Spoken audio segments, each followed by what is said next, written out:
Okay, welcome everybody. Coffee and art in the morning, Monday morning. I love me some Mondays. I love me some Mondays. Let's make sure we're focused there.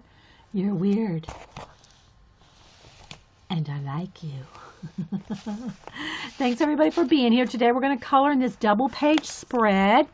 And I'm not going to be able to pronounce that, but it's by Klara Markova, a Czech from Czech Republic. Did this book, and I have done a flip through it, so I'm not going to flip through it today, but we are going to color this double page spread, which does include in the back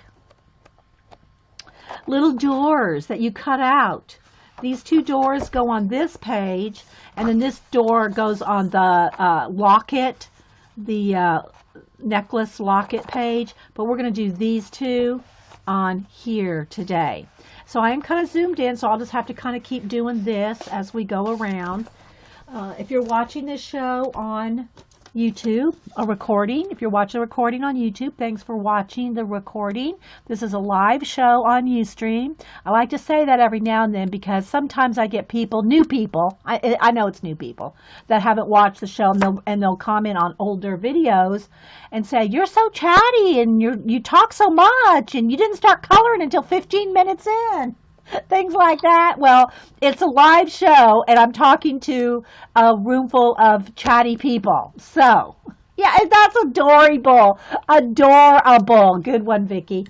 And so, yeah, so it does get chatty, and sometimes we go on rabbit trails, we drag things out, we're here for 3 hours, sometimes we space it out into a couple segments. So just saying, if you're watching this recording, I'm talking to people. Oh, and speaking of talking to people, someone on YouTube asked me, the list of my drawers, my collage drawers, in my tower of collage, the colorful drawers, asked me what the 10 drawers were again. And so I typed them out for the person that asked me, but I thought I'd go ahead and reread them because when we do collage, people always ask me what kind of categories I have. Now that's whether you, yeah, I can blame you guys for the chattiness. Okay, thanks, Book Nester.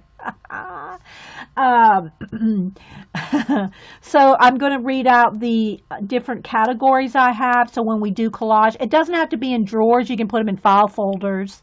We've done the file folder project a few years ago, and I don't think there's a video on that. I think I've shown it, but there's not a video on that. It was before I uploaded to YouTube. All right, so let me read the 10 categories that I divide my collage up into, my collage elements, I should say, for working in collage. Now, this does not include magazines or calendars or old books or anything like that. This is just when I have, some loose collage fodder. These are the categories that I put them in. Number 1, watches and mechanicals.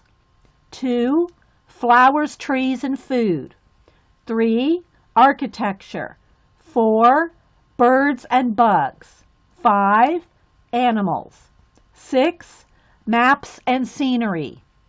And that includes like landscape bits, mountains, anything like that. 7 is people and faces. 8, colors and patterns. 9, books and music.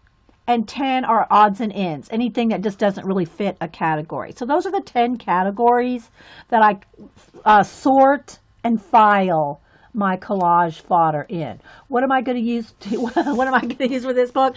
I think I'm going to go ahead and do, well, I can't say I'm going to just stick with it, but here's what my plan is. I'm going to do watercolor washes with probably a combination of my old watercolors here and the real brush markers, the watercolor brush markers, and where's Eileen? Eileen not here? Eileen's here. And some ink tints. Sorry, Eileen. And then if I don't find the color, something I want, I'll probably, throw in some Neo colors. But that's just for the base. After I do that, then I'll probably go right on over to just ink tints and Prismacolor. Sorry, Eileen. Eileen's the one that gifted me these Kuritakis, and she doesn't like it when I mix them with ink tints. But anyway, so that's probably what we'll use. A little bit of anything, and again, if I just want to mix me up some watercolor, and then I also use a porcelain tray. You can use and when you buy sets of like Neocolors or pencils. A lot of times they come in the tins, and the tins have white tray tops. So you don't have to buy, although I think this was at Blick, it was like $3 for a porcelain tray. And this is good for if you want to use your water brush, which let me find my water brush here. Where's my water brush? There it is. And you don't want a full strength marker or brush pen, a full strength, then you can just kind of put it down on your tray and then pick up what you want. And this all can be reconstituted. Any of this can be re-wet and reused. And then, and I just use my water brush. This is just a Pentel water brush. So I'm just going to clean it off here. And then when this gets too much, as long as this is all water medium, this can be Neocolors. You can scratch off some Neocolors. Let me grab that.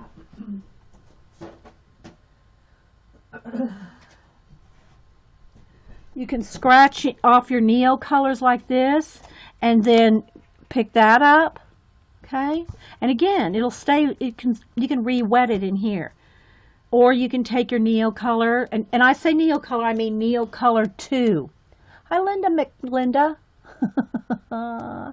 And you can just pull it off the tip. The same thing, you can do that with your Inktense. So anything like that, you can just pull it off with the water brush, or you can, scrape it down on your tray.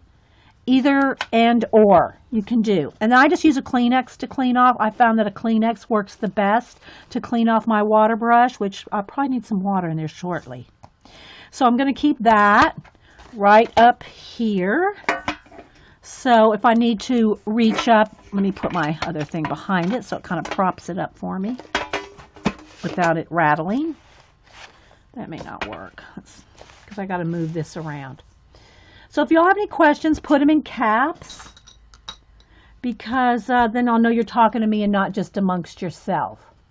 Your poor Neocolors are sitting in a drawer because you're afraid to use them. McJulie, you're the boss of your Neocolors. Oh my goodness! Don't be afraid to use your supplies. I think Paula tweeted over the weekend that her silver, and I've not had any problems with any of my Neocolors, but she said her silver dried up, her silver Neocolor. So it's probably something to do with the metal. We'll have to ask Claire, because when there's metal in a crayon, Claire's taking blacksmithing and metallurgy. Yeah. In college in UK. So, okay. So, hi Tiger Witch, Kimberly, and who else am I missing? Anybody else that's coming? AZ, Stargazer. If I miss saying hi to anybody, I'll try to catch saying hi to you. I tried to say hi before I hit record, because otherwise then the recording has to listen to, me rattling off everybody's name. Okay. Yeah, so get those out.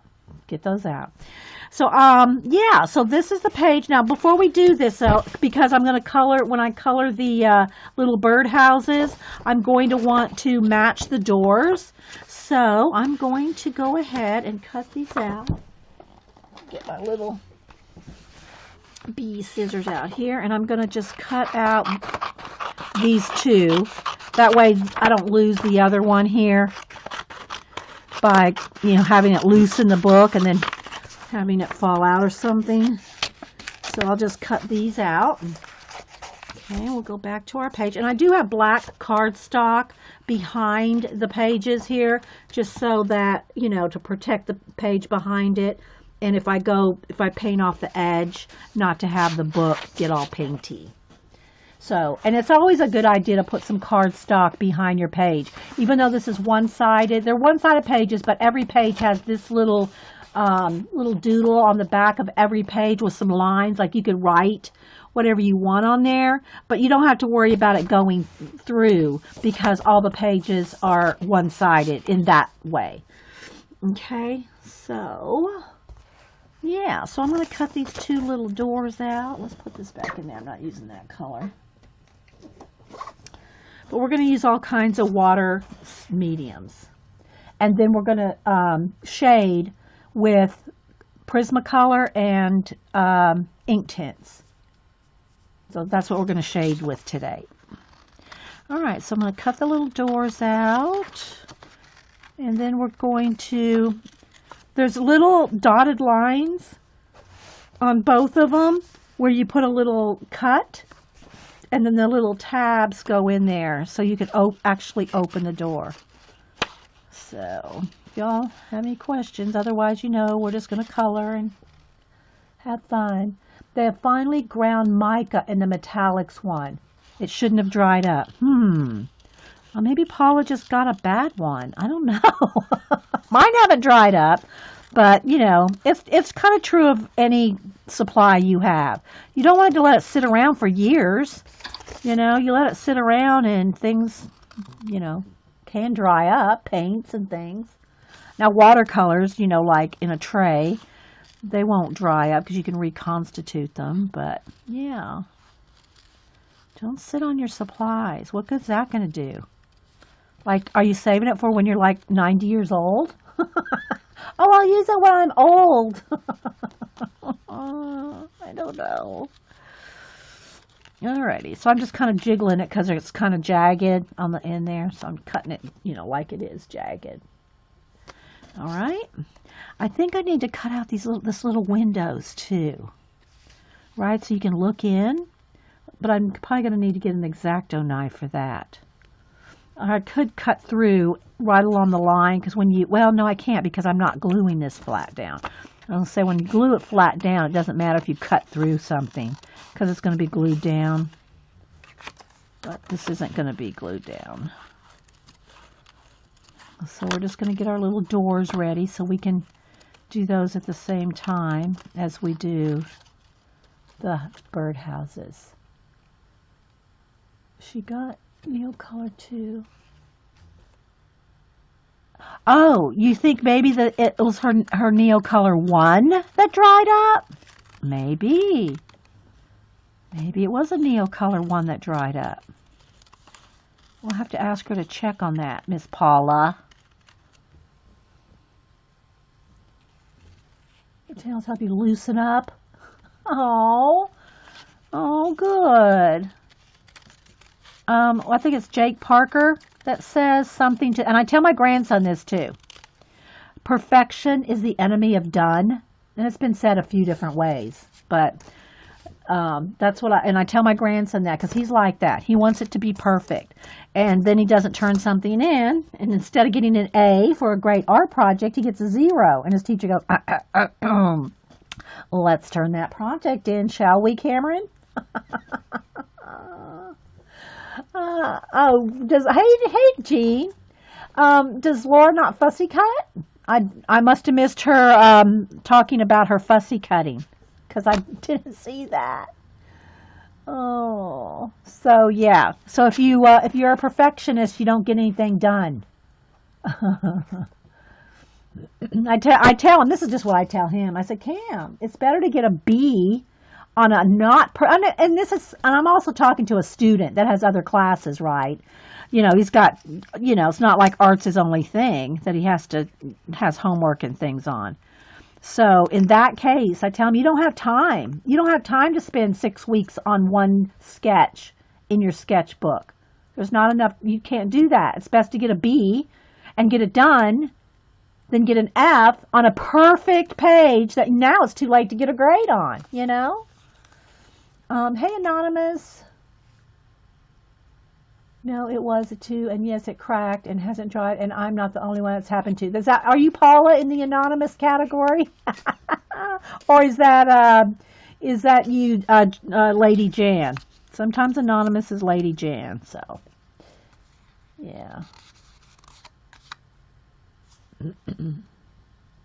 Hey, Kathy. No, she had, oh. Oh, okay. See, I missed that. She didn't do well at fussy cutting. Okay. All right. So what I'm going to do now is I need to get let me get a cutter. Well, no, you know what? I probably won't need to cut it yet because if I cut it now, any water could just leak through and I don't want that. But this is going to have a cut and then the little door here will go like, in the little cut there. So this is going to go like this and that'll open up like that. That's that one. And then this one is going to go on here. And this one will open up here. Aren't they cute? What a cute thing. Oh, okay, Jean.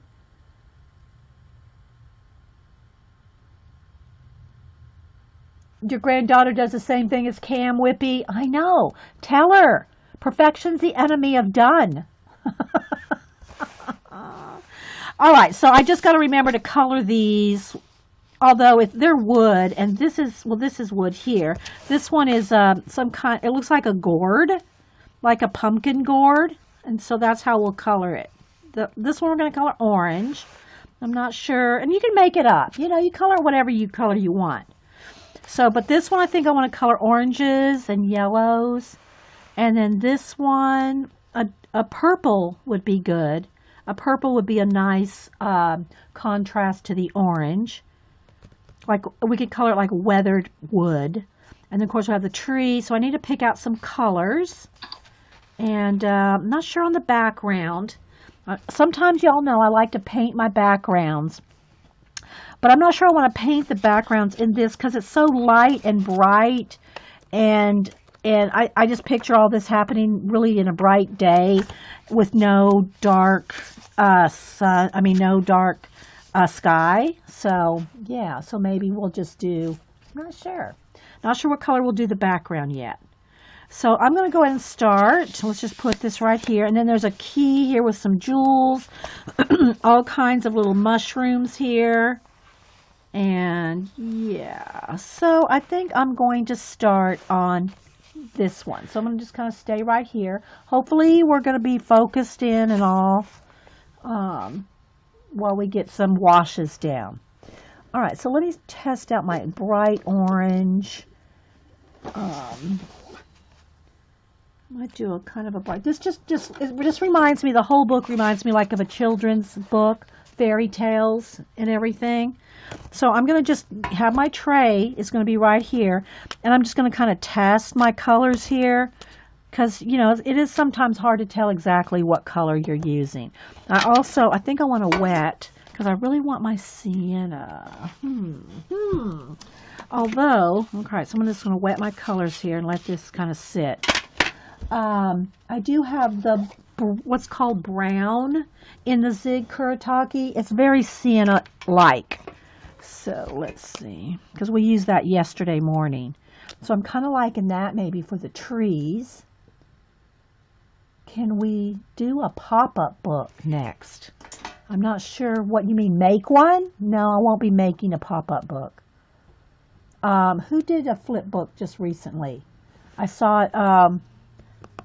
Who tweeted out a pop-up book? I can't remember right now. Somebody posted one.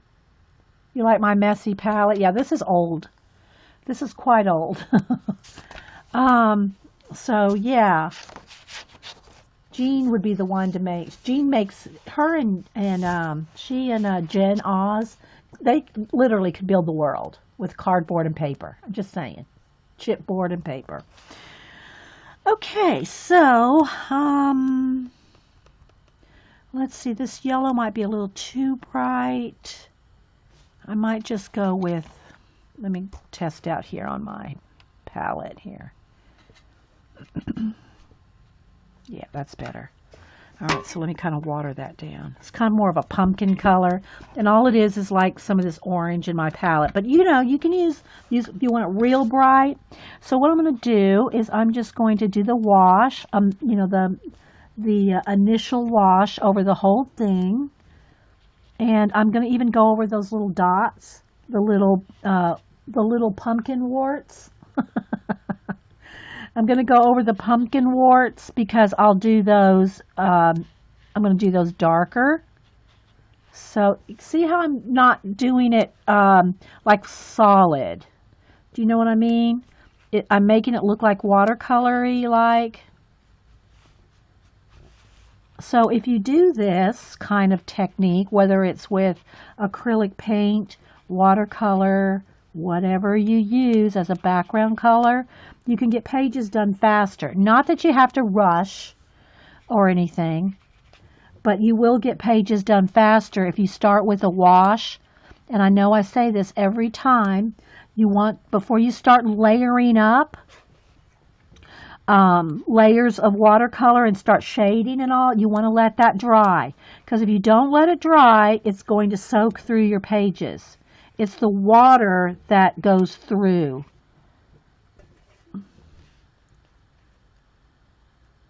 Hey, Poppy.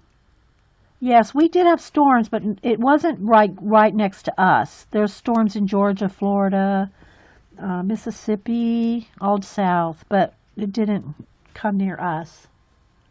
I mean, we had bad thunderstorms, but it wasn't like, right here.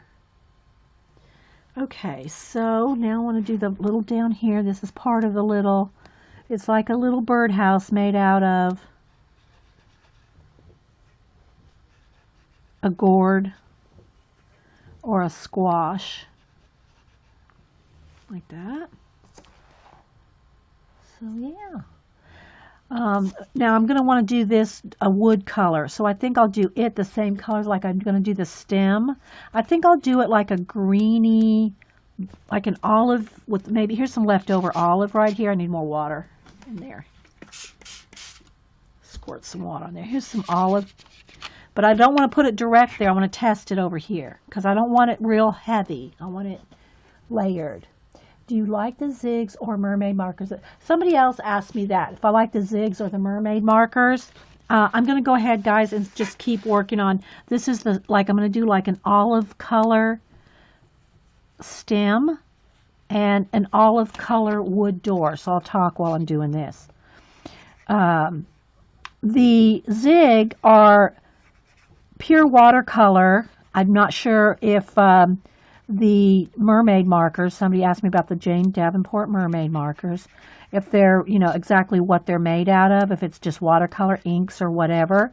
But there's a couple differences. One, Jane's markers, which are very concentrated and very vibrant colors. There's 12 of them. I've done a swatch. They're very colorful, bright, concentrated water brush markers. But there's only 12 colors. Okay? And the brush, I think she made it on purpose. I've not researched it, but I think she made her brushes. Let me grab one here to show you. She made the brush tips are quite long and kind of floppy, so that you can do like, she does big faces and does like washes of color and things like that on the oh, wow, Kimberly. Kimberly says she has over 500 dried gourds that were left at her house. Hey, you had so much rain. And so, they're very floppy, and so you can get a large swath of color with this, and then you can, move it with water. But here's the thing that, I just got it on I don't care if it gets on my table, but I don't want to run my hand through it. Look at the difference in the brushes, the brush tips. Can you see that? Look how long that brush tip is. Can you see it? And look how short and concentrated the zig brushes are. This, you can get much more detail. And they have, I think there's up to 60 colors. I have 36 colors, but I think you can get up to 60 colors in this. Not saying that you can't make some colors with these, but you're going to be hard-pressed to make 60 colors unless you really, really work at it, right? So if you're going to do a lot of watercoloring and you want a lot of subtle colors, then, these are the way to go, especially with the tip. If you're going to do large, bright, colorful swatches of concentrated, vibrant color, then the 12 colors that Jane has, it's a good, I like them both, but they're just for different things. Yes, there's a big difference in the tip size. Okay, so yeah, that's the wrong. I got all these little marker, I got all the little caps are all different, but I like them and we will be using them. We'll be using them, but there's 12 colors. Okay, now I got to find me. I touched the tips. Hang on, guys. Let me get a baby wipe.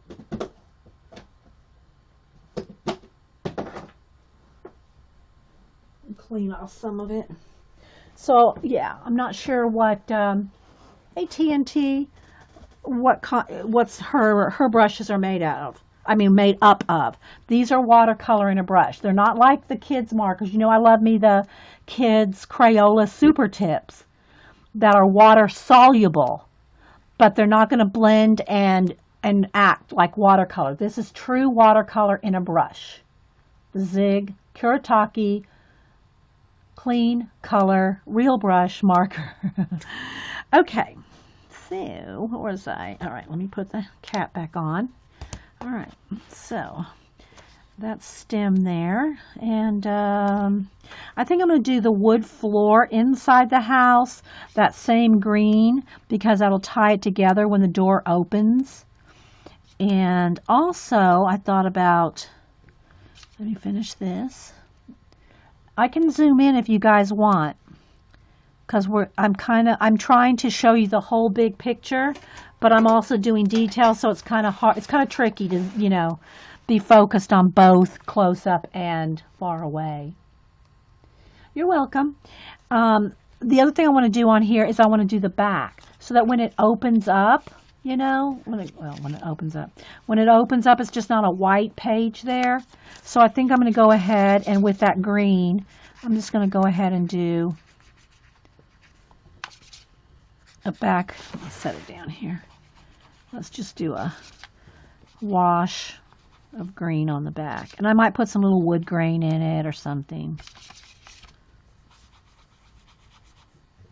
Just so it's not a white, flat white something on the back. I should be going all in one direction and I'm oversaturating it, so I got to be careful. So I'm going to set that aside and let it dry. Our little door, and I don't want to lose this little door for the other side. All right, you can see fine? Okay. All right, so let's see what else we can tackle here.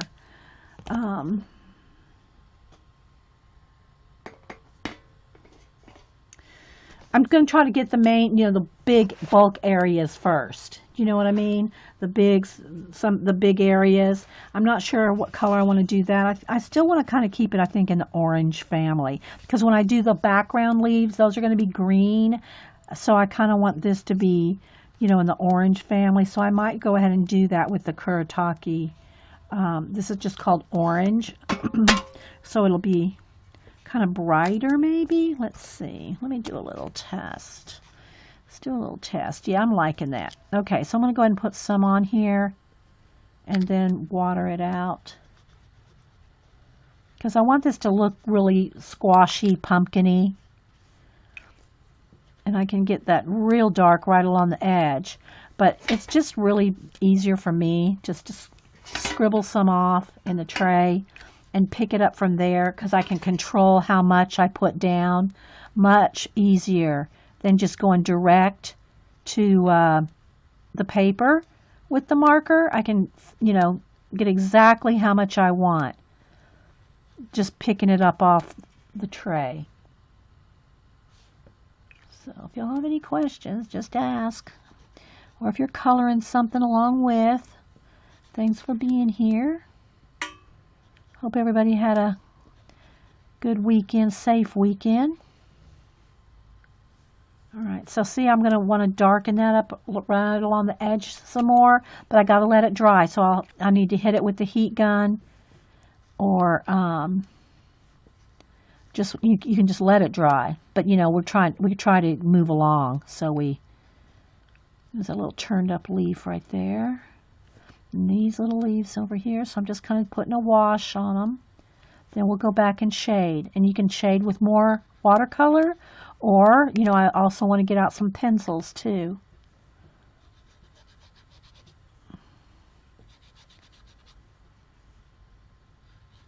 All right, so there's the first initial wash, and it's kind of a yellow ochre color here, and then a brighter orange here. Now I want these leaves here on the bottom to be the same orange. So I'm just going to do a wash right over the whole thing, and then you can go in there and detail it out. And I don't have this planned out. I'm just kind of looking at it, seeing what I like or what feels like what I want to do. You're coloring the betta fish. Are you coloring my betta fish, Aussie? Okay, so let's see. And I think this little stem here needs to be the yellow ochre too. It's part of it. There's some little jewel things in there. I think I'll just color that whole thing there and then shade it. It's hard for me not to want to zoom in, but I'm getting ready to move over to the other side. So, you know, it's probably best if I don't zoom in yet till I start doing more shading, right? All right, so there's kind of that main thing, the main pumpkin thing, squash. No shading yet. Oh, you are doing my fish? Muse says, ended up spending Saturday sorting out her friend's knitting. She seems to think there's a muse there. There's a muse there. Oh, brother. Muse said, where there's a muse, there's a way. Oh, my gosh. Girls. Okay, so I want this kind of like an aubergine, you know, like a purpley. And I think, let's see if this is the color. This may be, no, that's black. I know it's right, somewhere right next to it. I want kind of a purpley, purple kind of. Nope, I think that's dark gray. I want a purpley color, like kind of a gray purple. Let's see what's this one. I can't remember what I used last week. It wasn't deep blue. Yeah, deep blue is a little too blue. I needed a little bit more purple. I could mix my own, but let's just wait and see. Let's see how the light violet is. Now that's too light. Okay, so this is where I this might be where I go into my Inktense. Oops, sorry, there's a shadow for my tray. How do we, TNT, if you will hashtag me, color my betta. I think I put that on the betta fish underneath, hashtag color my betta, and tell me where you posted it. Then whether it's Twitter, Instagram, wherever, then I'll show it off too. I'll show off the one from, that Nathaniel did. I showed it, was it yesterday or was it Friday? I can't remember when I think it was yesterday. Anyway, Nathaniel did colored one. Let me see if I can just bring this up on Instagram real quick. And I'll show you the one that he did.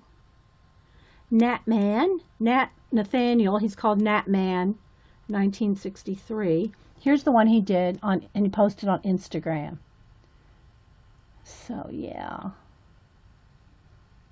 Isn't that awesome? Look at the highlight on it and all. So yeah. All right, so let's see. Let's go back to looking at Inktense and kind of a aubergine color. Now, one of the things about Inktense, the color is not exact here, and you can't see the color here. So you'll have to have like a scratch sheet and test it out, unless you have it swatched. That's pretty good.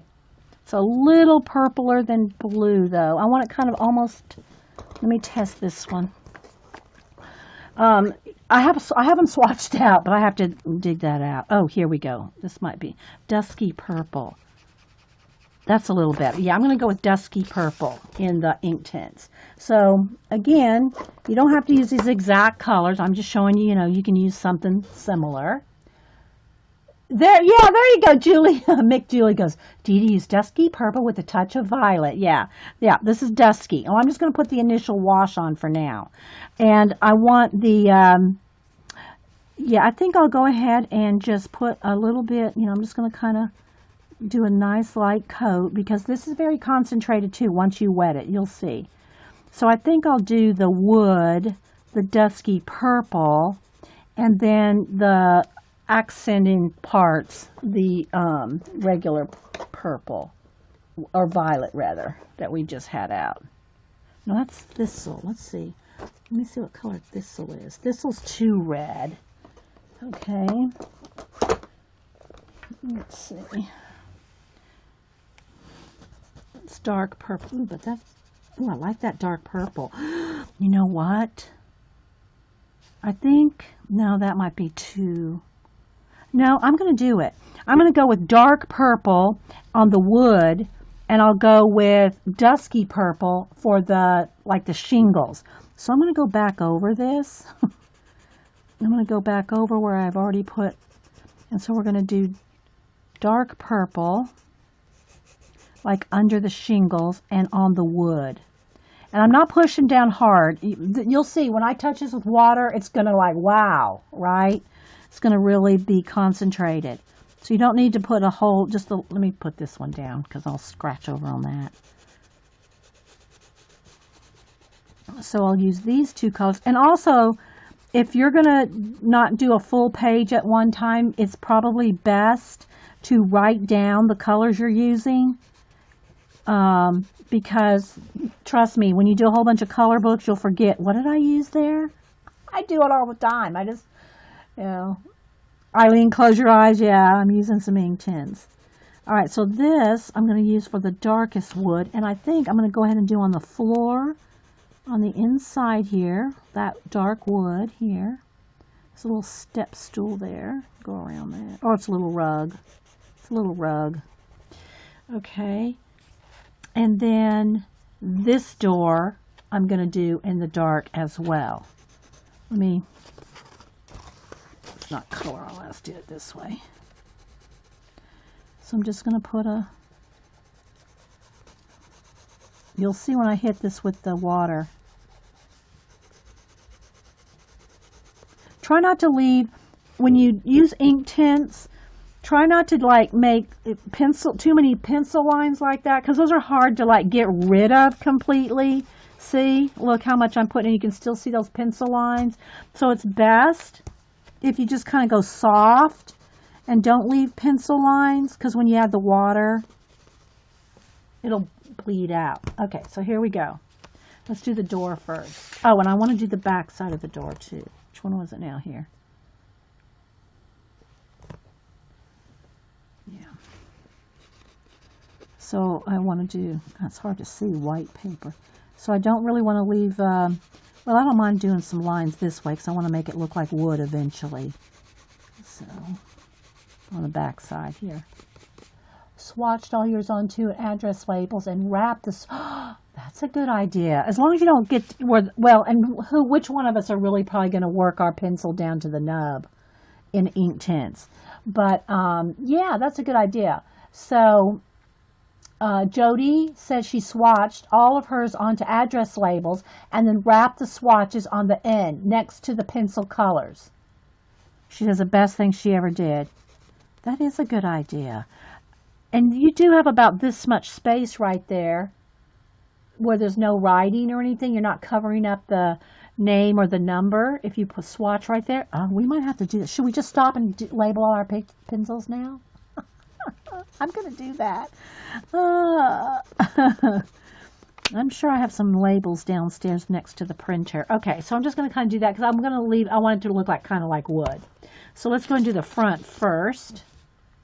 That's a good idea. Let me make a note to do it though, because if I don't do it like right this minute, I'm going to, so yeah, use labels to swatch and wrap on Inktense. Because, you know, like my Prismacolors, it's easy to see the color. The whole pencil's that color, you know. These are a little tricky because you look, they look exactly the same.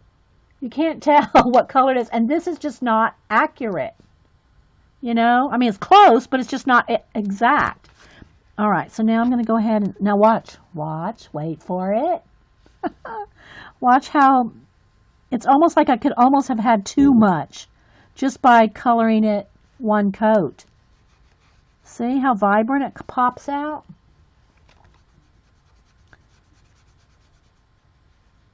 Now, ink tints are ink, okay? When ink tints is watered down like this and completely dissolved and dry, it will not reconstitute. Well, if it does, it's not going to be much. It'll just be the places that didn't get dissolved. So ink tints are more on the permanent side once it is completely dissolved and dry. Okay.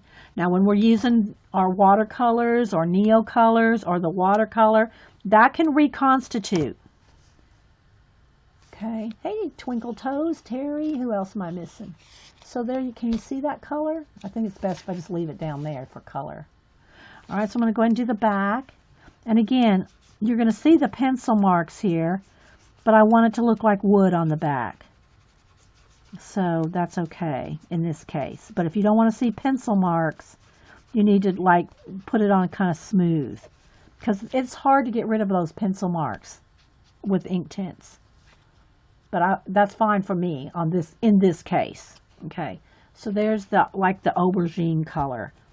It's called dark purple, and then I'm going to use the dusky purple too.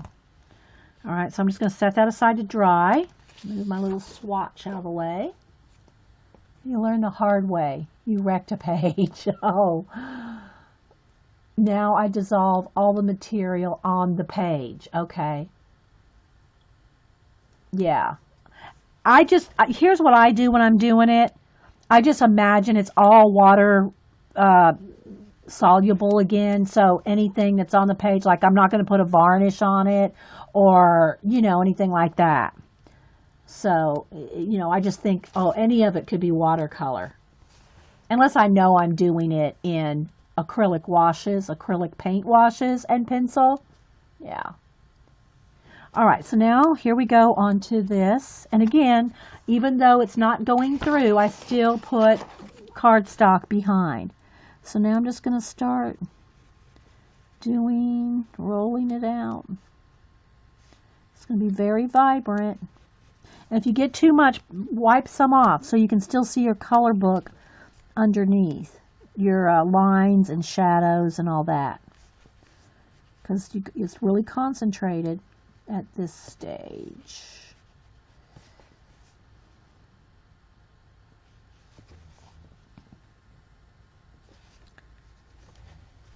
Is it pretty? See how those colors look good together?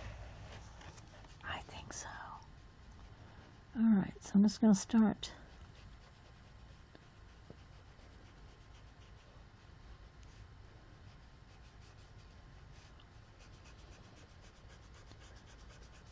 Moving it down and around, smoothing it out.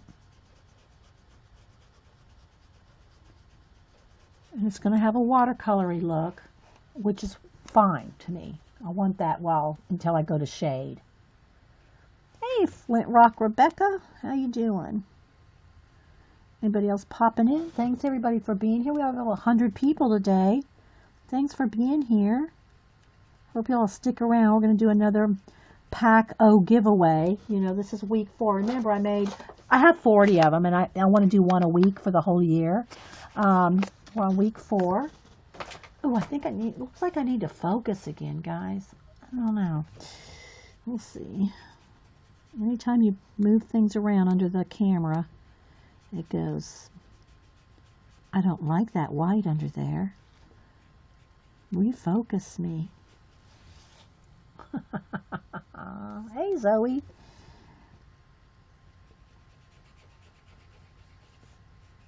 And I gotta watch. Carrie did a show yesterday, which there was too much football hubbub going on around here to watch any streams yesterday afternoon.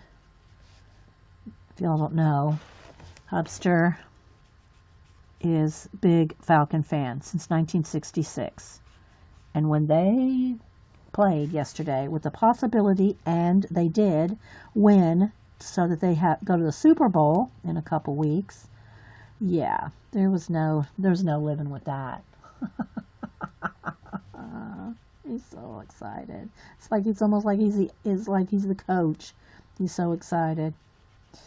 All right. So again, I gotta be conscious not to oversaturate my paper because it's not the paint or the ink or the product that's the problem. It's the wetness of it.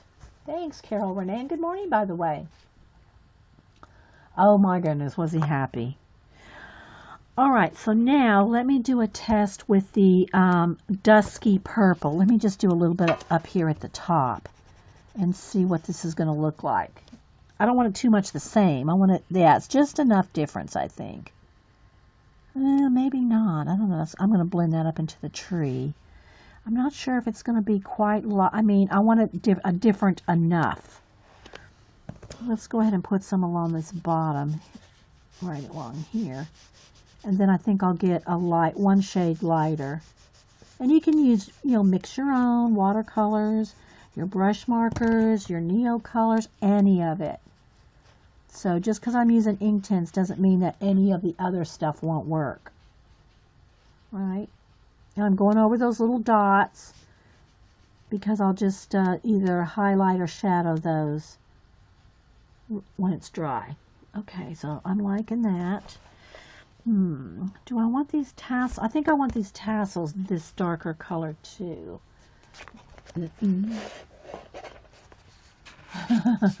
I don't mind. I really don't. I mean, yeah. He's always, it's not like he just woke up one day and turned into a, Falcon fan. And I gotta say, he's not, he'll watch football, but he's not like watching every game, can't miss a game. It's not like that. It's just the Falcons.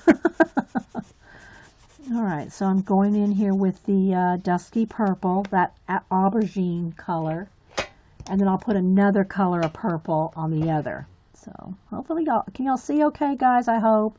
When you do a double page spread, I don't like to zoom in too much because I'm going back and forth and back and forth. Trying to get part 1 to low. Part 2 is, oh, you got part 2 up, but part 1 is giving you troubles uploading.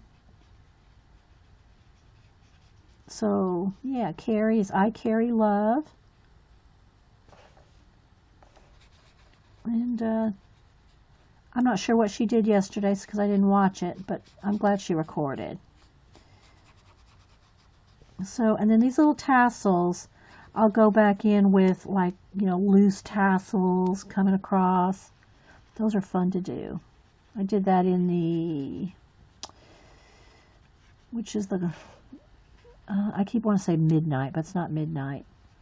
What's the clock one? With the tassels, let me think. Move my fan out of the way.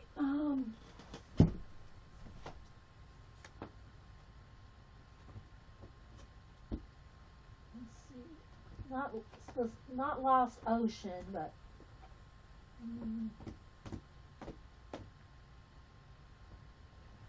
think it's up here on my shelf.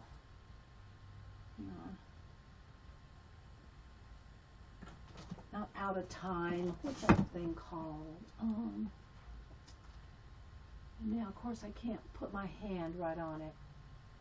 Anyway, we did tassels in that book, but I can't seem to put my hand on it. Magic, no, that's not it. Hang on. I can't see chat right now. Y'all are probably all talking to me.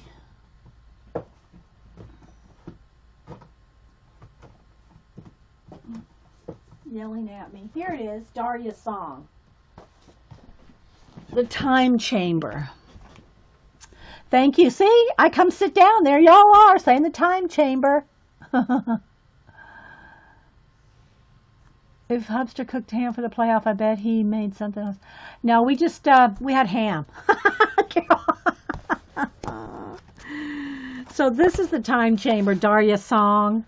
And there's some tassels that I was going to show you. And there's lots of tassels in here, actually. But here, these are the ones I want to show you. See how those are colored with a couple shades of purple? And then, oh, here's a good one. And you see how we overlap them to make them look like they're fluffy? Like that? That's what I want to do with these. Yeah.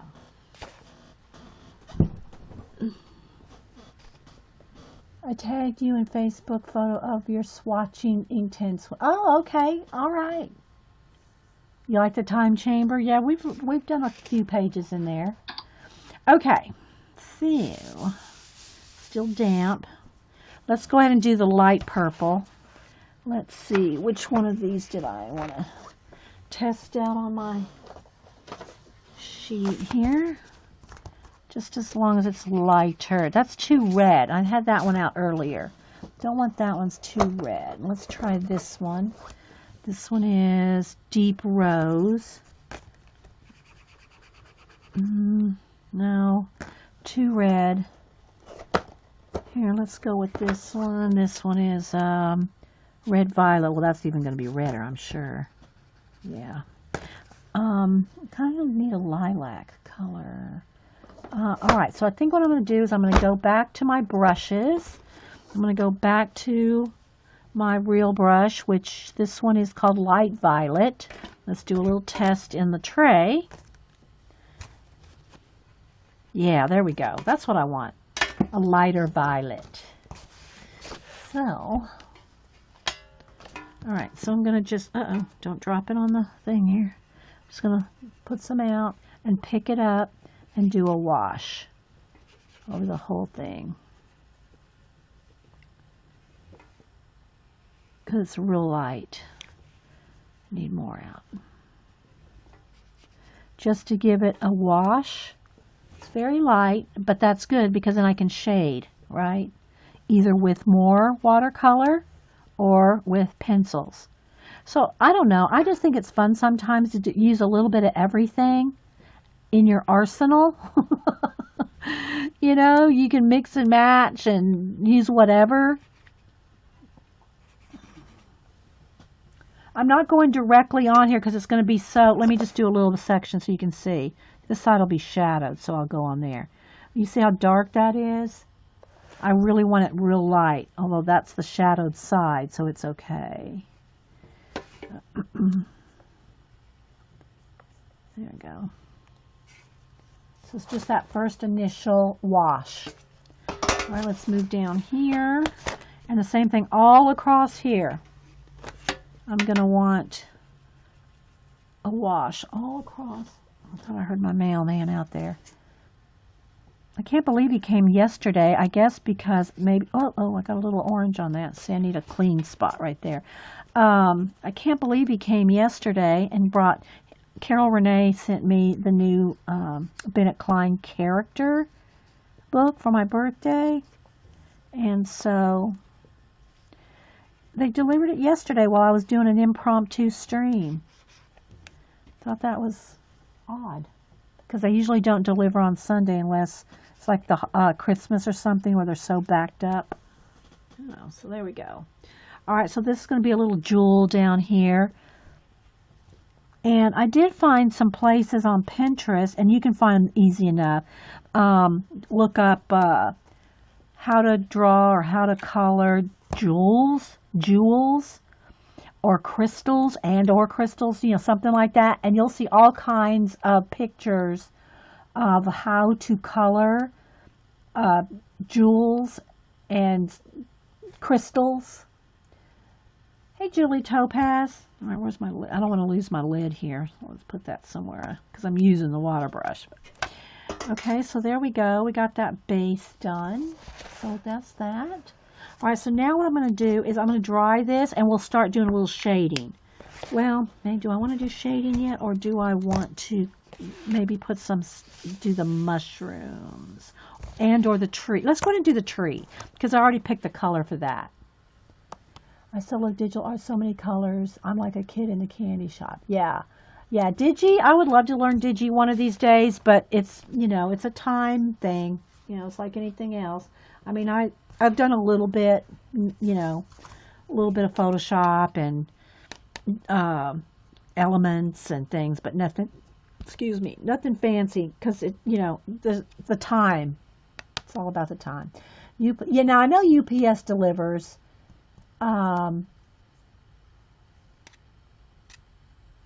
They're contracted with UPS bags. Okay. So, yeah, this was my mailman, though. This was my actual mailman, drove up in the truck, put something in the box. Okay, so let's see. I think I want to go ahead and do the tree. And I'm just wondering if it's not much different from just, let me see here. I'm going to compare my colors because it'll be easier for me to just do a bunch of trees with this than putting it in the tray and taking it off the tray. So let me just kind of compare the colors here. So this is in the real brush. Let's just test that out down here. And then let me just test out, yeah, it's a little different. It's a little different, so I almost want to go with a mix of these two browns. Let's see here. Yeah, that's what I'm going to do. So let me clean me off a little watercolor spot right here, just so there's not a bunch of green. It's going to turn it gray. And I'm going to use these two browns, maybe a little of that too. I just want a little bit darker than sienna. Just a little bit darker. Oh, yeah, USPS. Oh, I'm sorry. I thought you were talking about UPS. I'm sorry, Suzanne. I thought you said, thought you were talking about UPS, not USPS. Yeah. Okay, so now let me go ahead and, again, I have a black paper here so that if I go right off the edge, I'm not going to, you know, get it on the book itself. So, again, I don't care if it's smooth. I want it water kind of mottled looking because we're going to do shading and stuff. So I'm just going to start by getting the tree. Am I close enough, guys, for y'all to be able to really see anything? Because I can zoom in. You know, I try to accommodate y'all seeing everything. And there's little blueberries here and there. Which, remember, this in her book here, and I think that's some moss right there. Looks maybe like some moss. So let's put a little, we'll put a little bit of green in there too. I try to so that y'all can see, but if I'm moving all over the place, you know, back and forth like this, if I'm zoomed in, it's a little tricky, but I don't know. Let me go ahead and zoom in one, guys. One. And refocus. Hang on. Where's my little Sherry card here? Let's focus.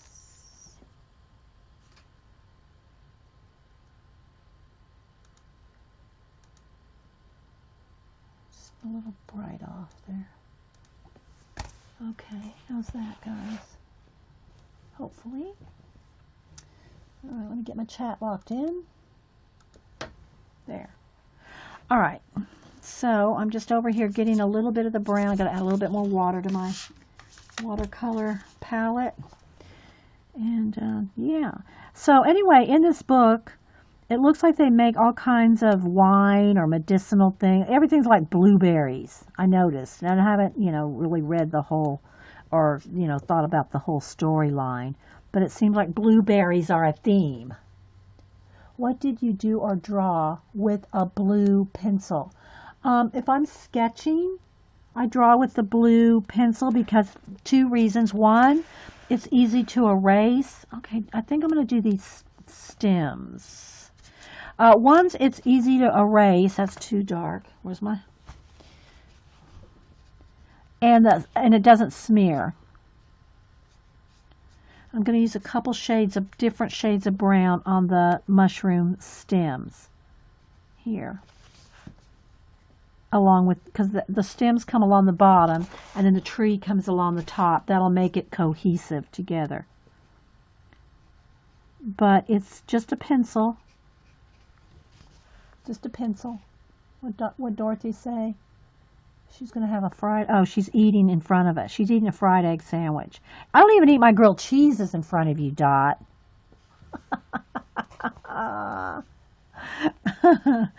So I've got a couple shades of brown over here so that when I put them on, they're kind of like mixing. But it's light. I'm picking it up off the palette so it's light. So you can still see the black color book lines underneath the ink. And I have my black paper, see, under it.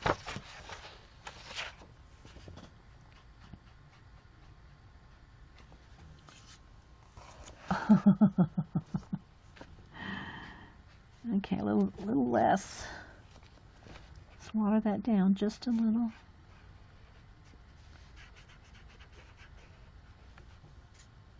And we'll do at least, shading on one of the houses today.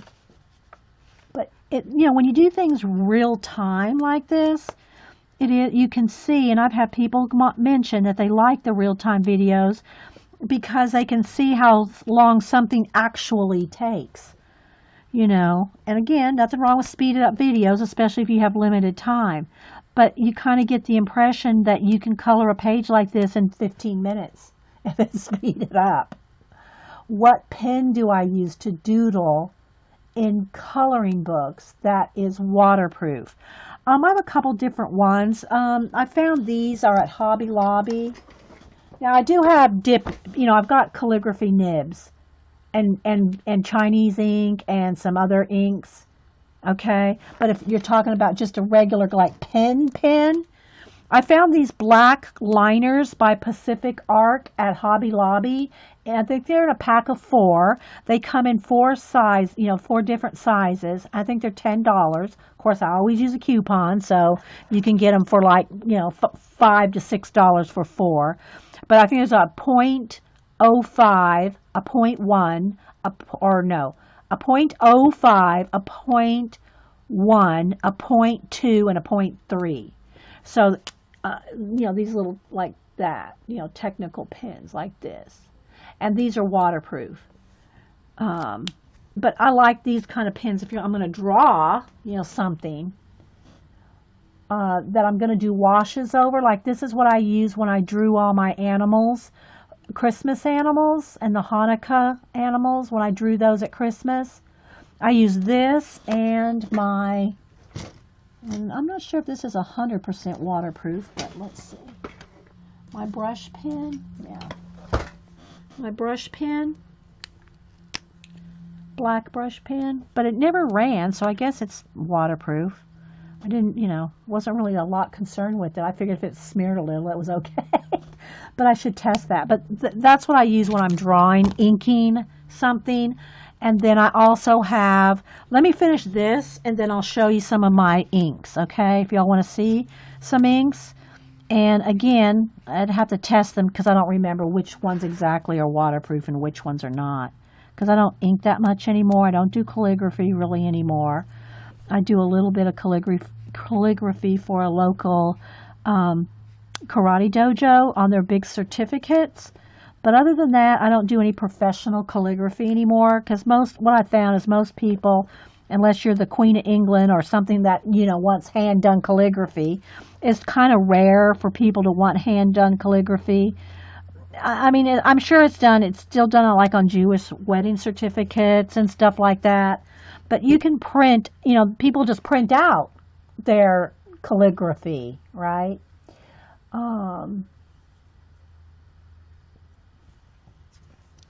So it's just not as popular or as requested or needed since we're in the computer age as it was back when I was doing it in the 80s. Ask Janet; she'll tell you because Janet knows too. She has done inking before. So okay, so there we go. We started that. Now I'm going to keep working up here on the tree. Same color, or same colors, I should say. Just carrying it. I'm just kind of keeping it so it's not oversaturated because I want it just a wash so I can shade with pencils.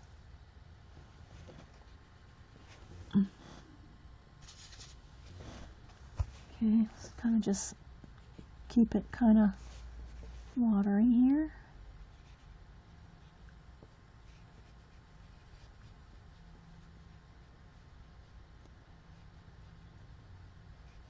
And I'm not, and I'm not saying there's anything wrong with being so extra careful, like, oh my gosh, I got a little bit of brown on that green leaf. Oh no, I've ruined the page. I don't ever look at it like that. I look at it like in nature, you're going to have many colors on everything. So if you get, like, I'm just going to go over that leaf for an example. So when I go to color that green, it'll just be a darker green or have a little bit of brown in it or something like that. So just because you don't stay in the lines, don't panic, because especially if you're doing nature things, it's okay because that's how it would be in nature. Okay, so I'm just getting up here on the corners and all. And that's, you know, when you're watercoloring, that kind of gives it that, I don't want to say realistic, but it's more realistic color than just a flat brown that you do like out of a color book. I mean, out of a color crayon on a color book. You know, if you can add like these washes like this, it really makes it look more natural is the word I'm looking for, natural. Becca had so much fun using the watercolors, and she did so good too. Can I show the picture on from Instagram of the grandchildren, Julie? You know, I mean, I know you put them on Instagram, but you know, I don't know if you want me to put them on YouTube. That's, you know, because that's where these videos are going. So, but Julie Topaz posted some pictures of her grandchildren coloring, and she said watercoloring, and she really liked it.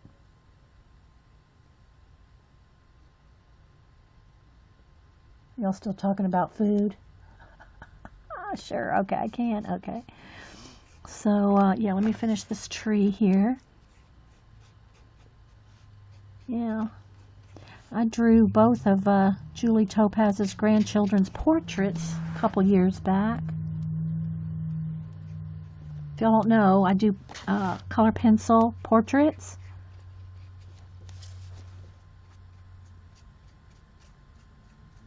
If you need portraits done, then email me. And we can do so many a year, though, you know. Okay, so let's see. I think this tree kind of goes a little branch here. There's another little branch right there. Okay, so you can see how mottled it is. Splotchy. I guess splotchy is a good word. And I want it like that so that when I go to use color pencil, you have that splotchy already under it. It just gives it, I love that look. And I think inside this key, since I'm probably not going to do the background black, but I'm thinking I want that little hole in that key to be black with stars, like you're peeking through.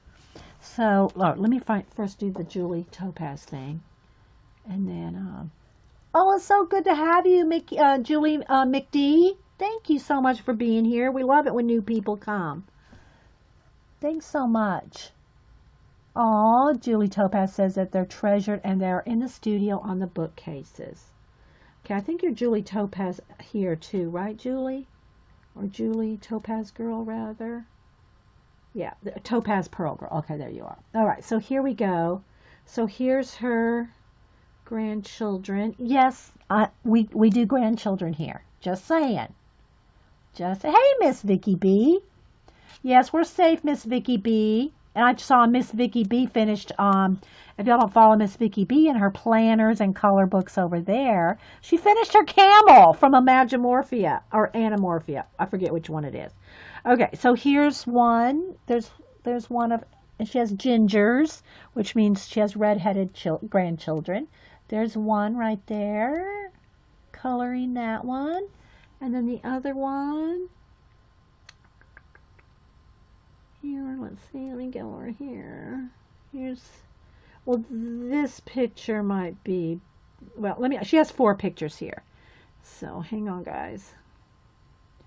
Here's Mary, and then here's Rebecca. Oh, that one doesn't show the picture. Here's her coloring. Here she is coloring with watercolor. Oh, how cute. They've grown up so much. I don't know if you, I probably have the portraits. You might have the portraits on Instagram. I don't know, Julie. I don't have the portraits, the photographs of them right here. I don't know if you posted them on Instagram. It's been a couple of years. I'll be scrolling here for a while. Julie's kind of active on Instagram. I'll tell you, if you want to follow someone on Pinterest that knows her way around Pinterest, follow Julie. Topaz Pearl Girl is on Pinterest, and you'll find your way around Pinterest. So now let me go to Miss Vicki B, and we're going to show off her finished piece. And it's in Imagimorphia. I couldn't remember. So here's Miss Vicki B. Finished her camel. Sorry, guys. It's wanting to...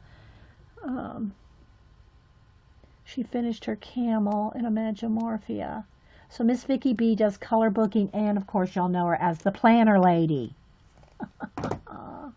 Okay, now let me take a second while this is kind of drying for just a minute. Let me kind of come over here so you can see something. I'll show you some of the inks somebody asked about. Okay, so I can't remember which alls. I don't remember. I can't promise you. I can tell you, unless we test them all, which ones are waterproof and which ones are not. But I'll show you some of the, and this is just the black inks. Hang on. That's not going to, probably not going to be all of them either. This one. F&W. Okay, I got Higgins and some other ones. Liquitex and Higgins, and they're up on a top, more high shelf. So I'm not going to get a chair up there. I'm just going to show you the ones that I could just like reach for, okay? So let me kind of set this over here. All right, so here's some of my inks. Ooh, bad news. Let's get something to put it on. Let's at least get this calendar, because you're not going to be able to see. All right, so some of the inks I have are Black Cat. You can see, use this one a lot. And this one is waterproof. So some of them I'm not going to be able to tell you. I believe this one is waterproof as well. Oh gosh, guys, now we're too, let me see if I can just move my lamp a little closer, because now we're too dark. So, and you can probably get, some of these you can get at Michael's or Hobby Lobby, but for the most part, I think like I got this at Jet Pens. You can get F&W acrylic ink. Now, this is waterproof, but some things you can't put in a, don't try to put these in your brush pens. Ask Janet which ones you could put in brush pens. And then these are Dr. Martens, Black Star Matte, and Black Star High Carb, and these are waterproof. These are both waterproof. And when I'm using these, like when we drew the animals at Christmas, I just used a brush. And I put them in one of those little trays, the little, not a tray,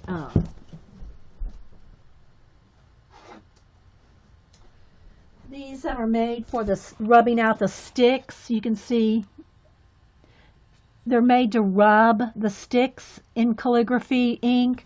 And like water down and melt the ink with rubbing. And I just use it to put my ink in, and then I use a brush. And if you take a brush, I'm not going to do it now, but I'm just going to show you what I mean. So if you take a brush and you have your ink in there, see how it's slanted? So all the ink kind of goes down in here. And then I can just take my brush and like pull it like this. Dip it and pull and kind of roll the brush. So I'm rolling my brush and using this, and this can get kind of crusty, and you just have to kind of like peel it out. So these, and you can get all these on, I get them at Jet Pens. Pens for a doodle.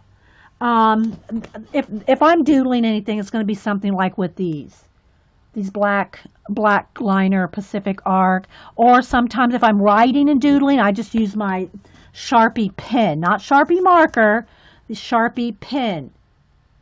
Okay, this is a Sharpie pen, okay, not a marker. Markers will go right through your paper. Sharpie pens, these do not go through your paper. Okay, so, but if I'm just sketching and doodling with pen, then I'll use something like this. I'm usually not very particular. I just like it tiny. Okay, and I just noticed I forgot to do my nails again. Then you can always get stuff. Now, this is really old here, this Kohinoor. This is like what Janet and I would used to use in the old pens that would, you'd have to clean those babies out every day because if you used them at work. Then there's things like these calligraphy inks like this or like this, traditional Chinese ink, and you can get these at like Daiso, and I think this one you can get at Hobby Lobby.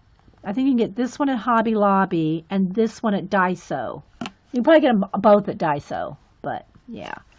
So, but these you can get at Jet Pens. These, and I'm sure you can get them on Amazon and other places, guys. I'm sure you can get them at other places. But I get them at Jet Pens because it's easy for me to order from Jet Pens. Like this. This is probably from Hobby Lobby. I don't use it because it leaves a shine. The acrylic inks can leave a shine.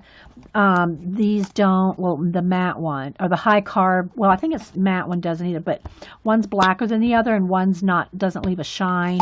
So it depends on what you're doing, right? And what kind of calligraphy work or inking work you're doing. But I put my ink in here, squeeze it out or dropper it out, and just go like this with a brush and pull it off of here. Same thing with a calligraphy pen, like a nibbed pen. Whoa, whoa, whoa, whoa. Same thing for this, like a nib pen. I can just put the ink in here, and instead of like dipping in a bottle or anything like that, I just dip my pen in here and kind of scrape it off a little bit. Scrape it off a little. And you can get these at Hobby Lobby, Daiso, yeah. Did I use? That's what I'm talking about. The Rotrings, yeah. Rapidograph. There's a couple brands. They're a pain. I do not own any of them anymore, and I don't want to. Why would I want to mess with a Rotring Rapidograph? No, and if you're watching this and you use one, don't email me. If you have the time to clean those babies, go for it. I think Janet has a sonic cleaner. Why use those if you can use this? This is my outlook. I'll use this. If only the waterproof ones, TNT. That's why I was specifying. You have to make sure it's a waterproof ink. Okay. And of course, when I'm doing calligraphy, I'm not really, I'll use, like Chinese, I can use any of these for calligraphy.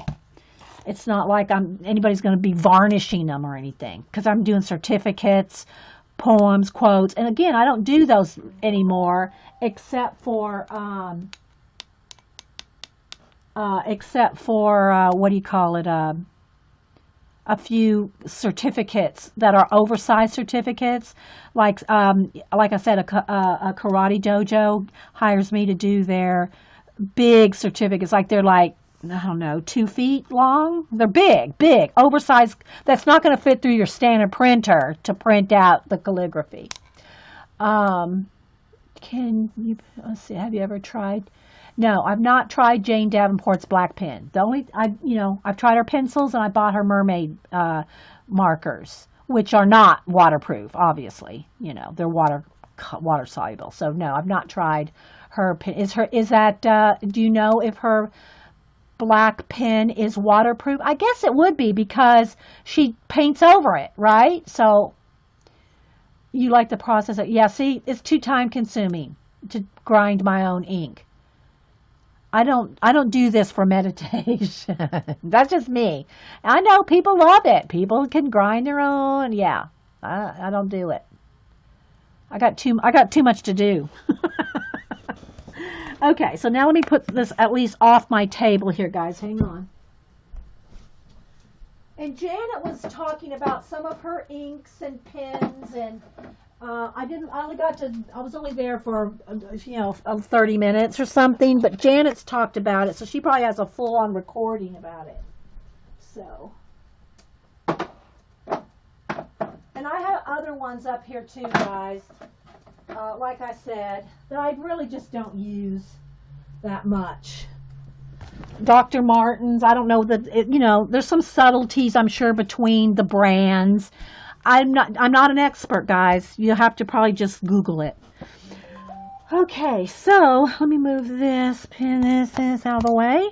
Let's move the color book back in, which is, there we go. How far we got so far.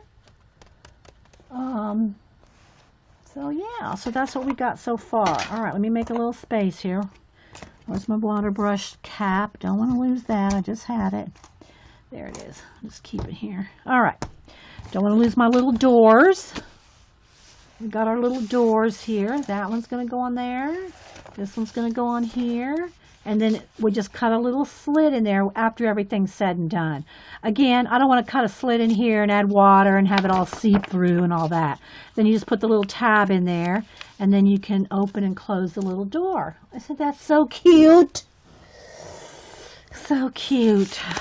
Okay. Now, oh, I wanted to do a little of this moss down here. And I got some leftover mossy green here, and it's just a little bit. So I'm just going to kind of put a little bit of that moss here.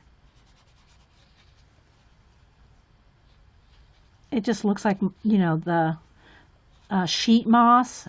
I think that's what it's called when you buy it. I don't know what it's called when it's on the tree. But the flat moss you can pick up in sheets. That's kind of what it looks like there. All right, so I think I'm going to go ahead, and while I'm doing the green, where is that green I was using? Did I leave it, put it away? Where is it?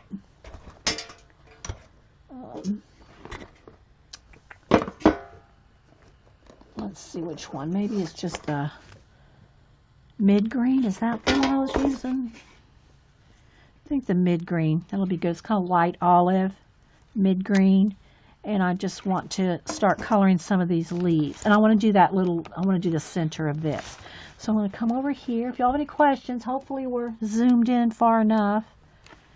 Let's see if I can get some of it on there maybe. Because I do want a little bit dark right at the stem. And this is a light green. I might be able to do the bulk of it right out of the thing here. Because it's light. I can still see through it. But I don't want to get it too. I think I feel better doing it on my tray. Doing it on my tray. I have more control over how much I'm putting down. Then we'll do a little shading with some pencil. And again, I haven't decided on the background. I'm thinking in this book, I want to keep the backgrounds all white. You know, I'm so used to painting in the backgrounds with acrylic washes and things, or even watercolor washes like we're doing in the Polish Dream one. And if you're just joining us, this book right here, let me show you again. This is the Klara Markova, Czech Republic girl. And Kelly sent me this for my birthday. And it's a signed, I think it was translated Magical Delight, somebody told me. And also, Vicky B, is she still here? Vicky B, are you still here? Oh, I can't see. But Vicky B says she can read Polish, so she could translate. You need that book, Vicky. You need to get you that book and read it. You need a video on it. Let me see if she's still here. She might have already, because she's, you know, she's a busy lady. Oh, there, she's still there. Okay, so yeah, Miss Vicky B reads Polish, so she said she could translate this book for us. So she needs to get this and do a video on it. You need to translate this for us in English, Miss Vicky B. Just saying. Like, you don't have nothing else to do. You don't have anything else to do but translate our color books.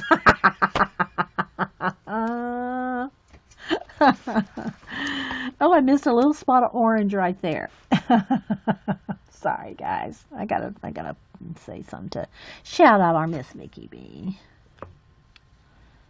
Okay. Let's see if she says anything.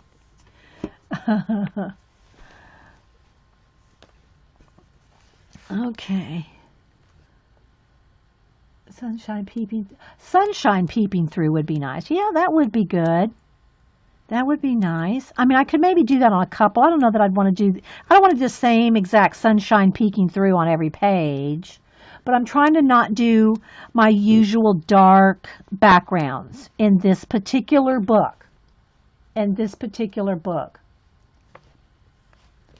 So, yeah. Yeah, Miss Vicky B's still in chat, but she may have, she's got babies to take care of and stuff, too. So, as some of you do, some of you got your little ones at home. You got to run around, take care of them. All right, I'm just putting some more on the tray over here. See, right here. And then pick it up. How am I doing? I got a little bit of water left in here.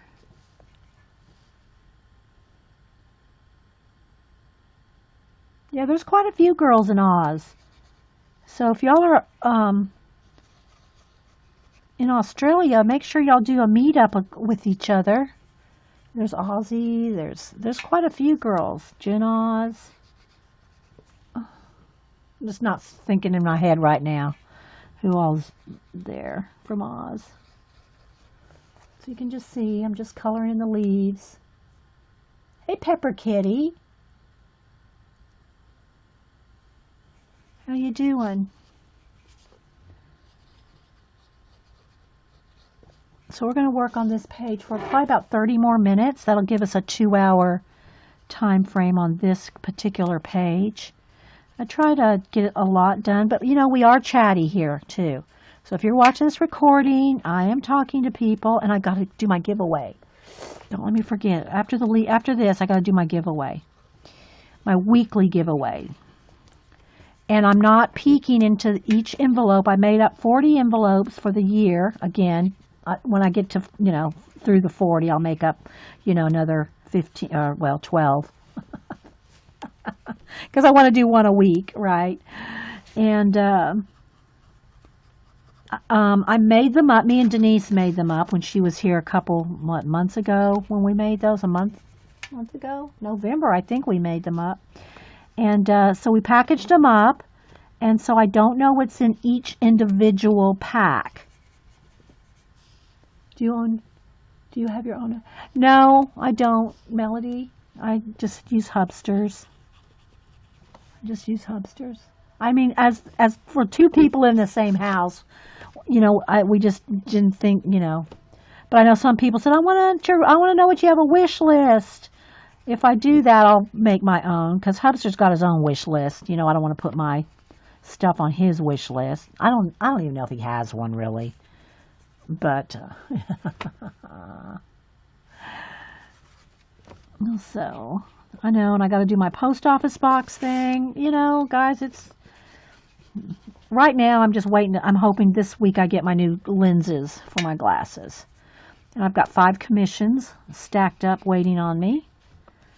So, I got a lot to do.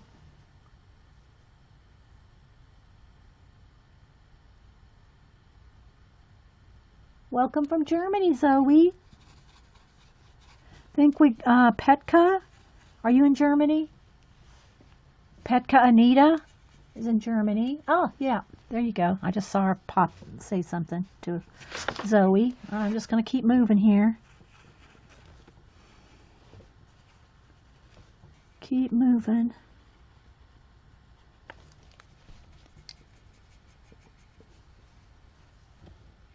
And I'm going to say this, and I'm going to work on her behind the scenes.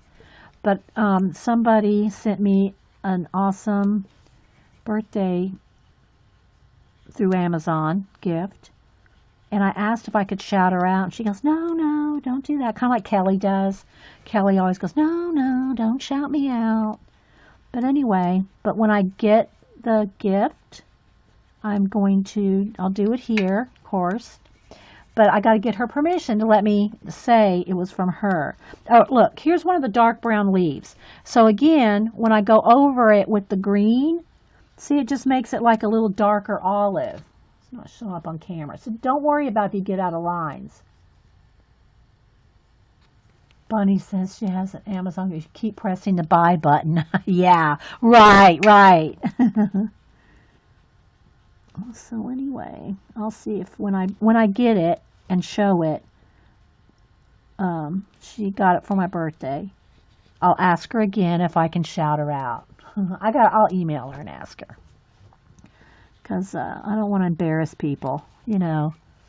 If they give you something, they sometimes don't want people to know who gave you the thing. So, yeah, I gotta be polite. Okay.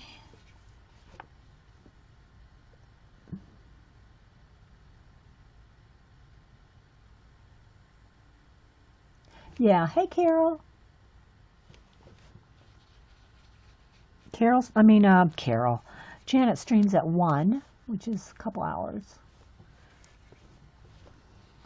Links are open. Y'all are welcome to put all the links in. Well, within reason, guys. I mean, you know, we are pretty good about not spamming. And, you know, we know, obviously, no porn or anything like that. Because sometimes we do have little kids. Not that that's the only reason not to put porn. You know what I mean. We're all good about stuff here, sharing and being respectful. I'm getting all these leaves done, guys. Just going around getting all these leaves. I'm just rubbing some off in the tray, picking it up with the water brush, rubbing it off in the tray because I want it light. I mean, I can go right in here with the brush, but that's almost like another layer that I'm not ready for yet. Know what I mean, Vern? So let me just keep moving around here. And then as soon as we do these leaves, I'm going to do the giveaway. So maybe my mods can perk up and get ready to herd cats. No, not yet. Not yet, Bunny. No, not yet. I don't know if where you're sending something from. Like when Kelly sent me the book from Poland, it took like a month. So I don't know what you're sending me, Bunny. But if it's something from Europe or something, it may just take a while, you know? How should you store your watercolor markers? I store mine on the side. I store them on the side. I store them, yeah. They're in a pencil case, but they're on their side. I would be afraid to just store them like that and thinking they may leak or something. I don't know that would happen. And Eileen and some of the other girls that use these much more than I do may be able to tell you. They may store them like this and have no problem. I think Jean, don't you store yours straight standing up? I don't think Jean's had any problem with hers leaking or anything.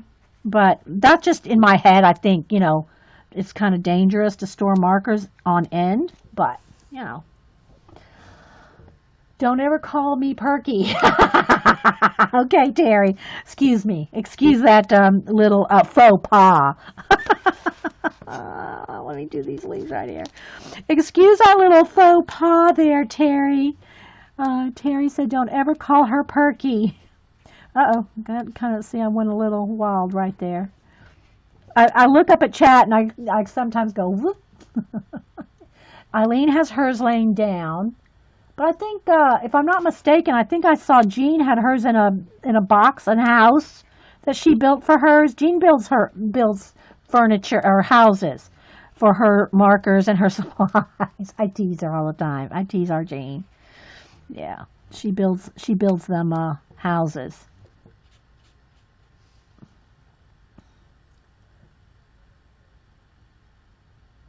Well, I don't know, Bunny, you might want to call or ask or email because, you know, or if you want to tell me what you sent or I don't know. I haven't got it.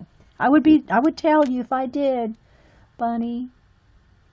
Terry says, thank you, Dee Dee, for not calling her Perky. I mean, I do good to have Terry trouble here at 9 a.m. Just saying.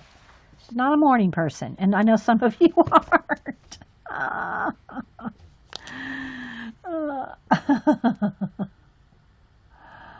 Just pop in a link, TNT. Just post the link. Links are open. That means you can just post a link right there in chat, and we'll all see a direct link. Now, if you send us someplace naughty, not that you would, then yeah, we'll be seeing you. I know you're not TNT. I'm just saying though.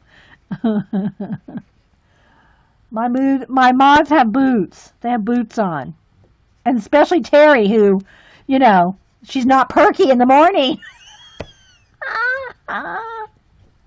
Don't be messing with the non-perky mods. Carrie's kind of perky though. Carrie's pretty perky, but yeah, she's the perky one, I think. Eileen is the bossy enabler. I say it in love. I mean, I do. I say it in love. Eileen's our ETEE, our enabler. Okay. Sherry's not here right now, so let's talk about Sherry. No, I'm just kidding. Okay, so let me move that out of the way. Let me find my little cap here for my water brush, and we'll show you what we got. I think I'm going to back out while we do the... She's saggy in the evening. Oh my gosh, you girls. Saggy in the evening. Okay, let me make sure my... Let's get my lamp here and everything. Let me go back to this for just a minute. Oh, wait, let's not lose our doors. Don't want to lose my little doors. Let's see if we can brighten this up just a little, guys.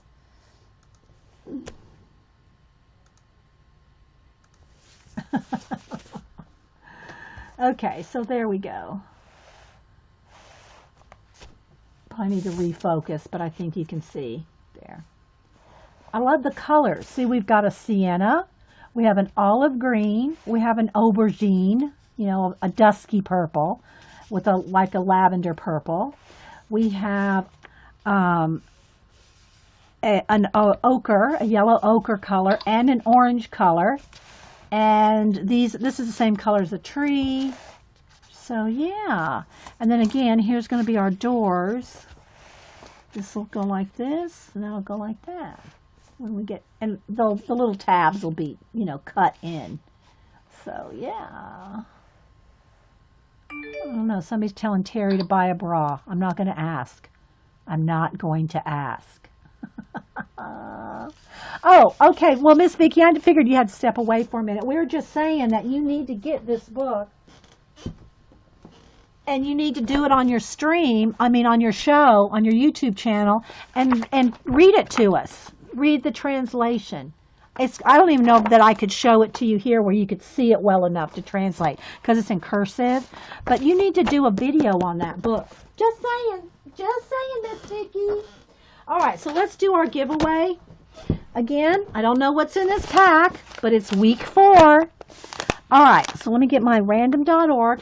I'll explain how it works. Gotta love the giveaways, I'll tell you.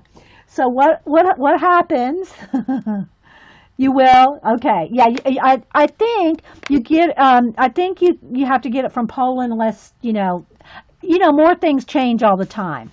More people are reprinting in here, and I don't know how timelines of the color books getting here. Let's see. Let me get random.org. So I'm going to, when you see me type in the word go, then you'll put in a number between 1 and 100. Let me get a Post-it note here and a marker.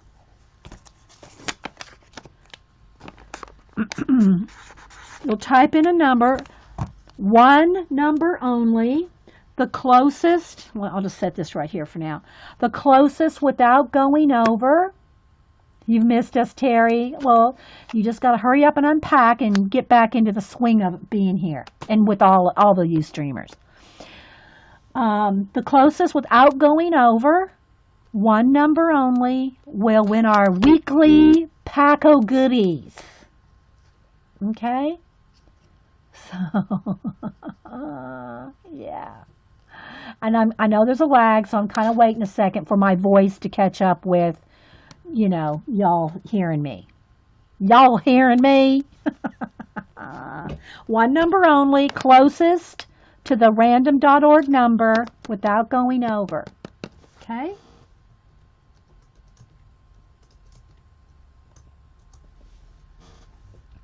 And we're off. and 100 numbers pop up immediately. I love it. It's like herding cats. I'm telling you, herding cats. And then we're going to do a little bit more shading for a few minutes. We'll start on this little bit here, on this one. Okay, so let me make sure I put a note here that we are using, while y'all are doing that we're using Inktense and Zig markers and Prismas to shade on this page. So I'll put that note in here so that we don't forget. Okay, get your numbers in, everybody. Get them in. So I'm going to type in stop, so get your number in.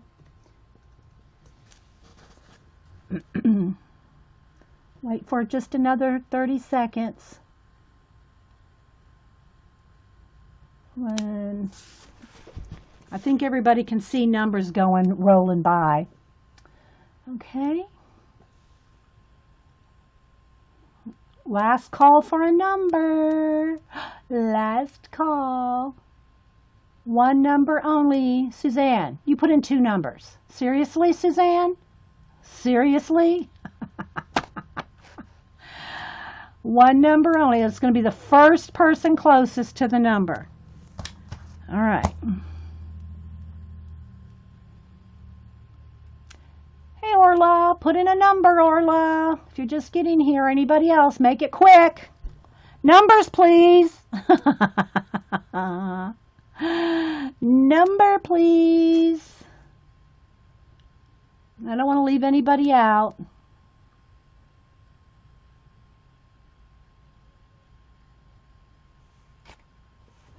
Okay, I'm not seeing any more numbers.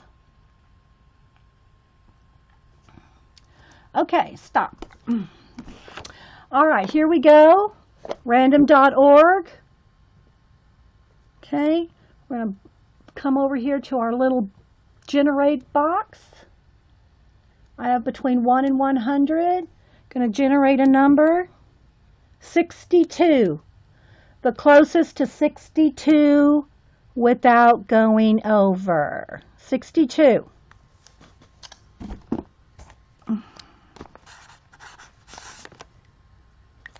And my mods will help me. Help me, mods. Help me. If you don't help me, I'm going to have to go visit Bandit. It doesn't matter if you have more than 100 people, Suzanne. It doesn't matter. Nobody's, it's the first person that gets it. I could say between 1 and 25. And the first person that gets the number is the winner. So, yeah. But, yeah, it doesn't matter about that. So, but thank you for being concerned. Suzanne, if you come visit me, I'm going to put you in charge of the giveaways. We'll put Suzanne in charge of herding cats.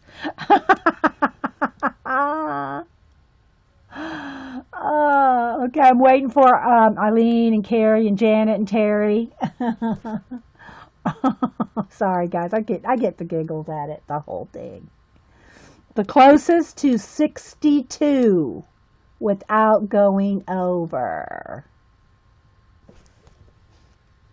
Okay, so Terry's got one that she thinks is right. Carrie's got one. It has to be under, the closest without going over.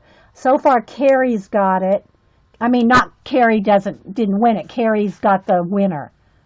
Carrie's picked the winner. So it looks like it's Jan T.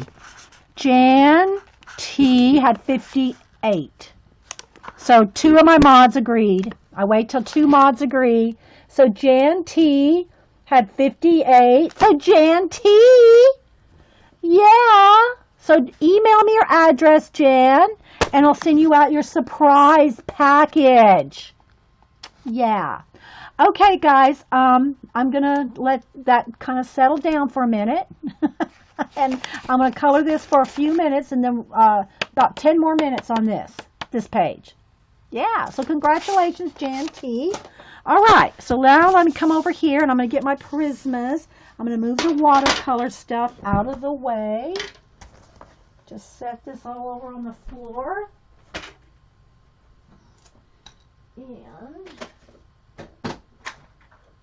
And I have the bulk of my, well, I have a lot of my Prismas in a silverware tray here. It's not all, it's, you know, y'all see how I keep my Prismacolors. I keep them like this, in bundles, like this.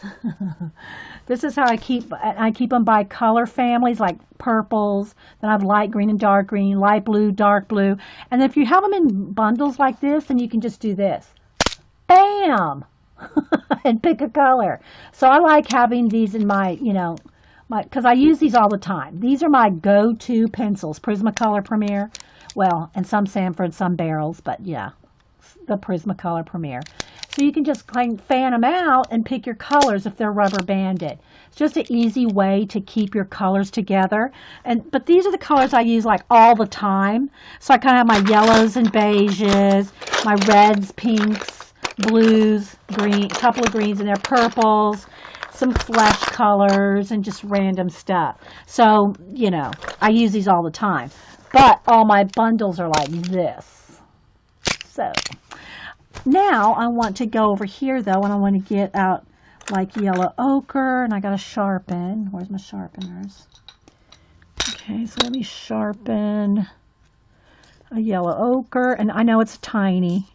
I have new ones too, but you know. Oh, I've sent stuff to you before, Jan? Oh, okay. Okay, well, good. Then if that's the case, then I'll have your address. Thank you. All right, so I'm going to yellow ochre. I'm going to want, like this is a, like, what is this one? That's not the one I'm looking for. I'm going to darker.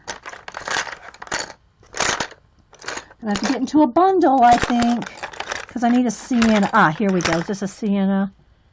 What is this one? Henna. Henna might, it's a little, maybe. I'd rather have sienna than henna. Let's see, what's this one? I'm not sure. Some of, you know, if I sharpen off, I try to tell you guys the names of my pencils, but if I've sharpened them off, you know. All right.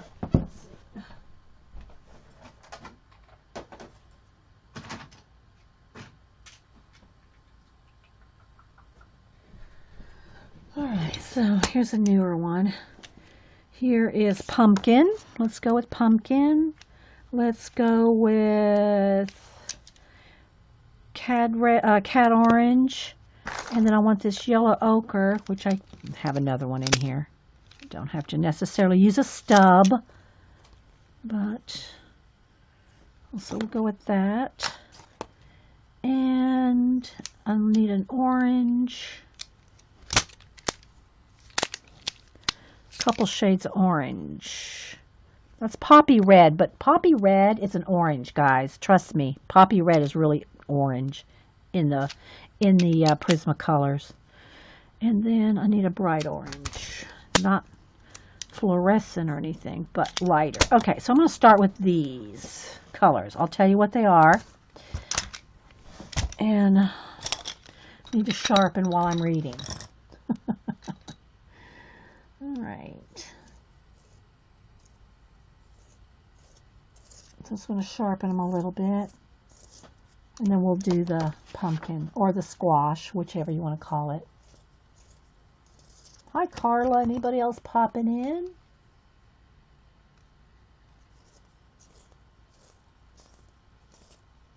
Hey, Marie. Did I say good morning to you earlier, Marie La Vie? Mad Rat Emma? Anybody else I missed? Okay. Sharp enough. All right. Oh, I'm going to need an olive green or two for the door. So here's a light olive stub. And a darker olive. It might be too green. I need a Let's go with dark green because then I can, or I could go with a gray. Could go with a gray. Which one is this? Yeah. I just go by the colors and I don't know. I have to really pay attention to the names because I'm, y'all ask. All right, so I'm going to go with, which gray is this? Green ochre. Is it green ochre? Yeah. So it's a green gray, and then a yellow. Light olive, but I think it's celadon, or no, it's not celadon. That's lighter. Anyway, here we go. Okay, so I need this door, and I will have my paper behind it here so we don't dent. I don't want to dent the next page, so you put something behind. And where's that other little piece? Well, I'll just pull this out here. So the color on. Okay, so I'm going to do this little door first. So I'm going to use the green ochre and start doing a little bit of shading.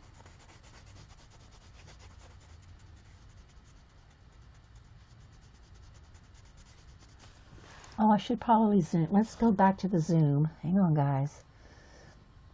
Yeah, let's go back to zooming in here so we can see when we're shading.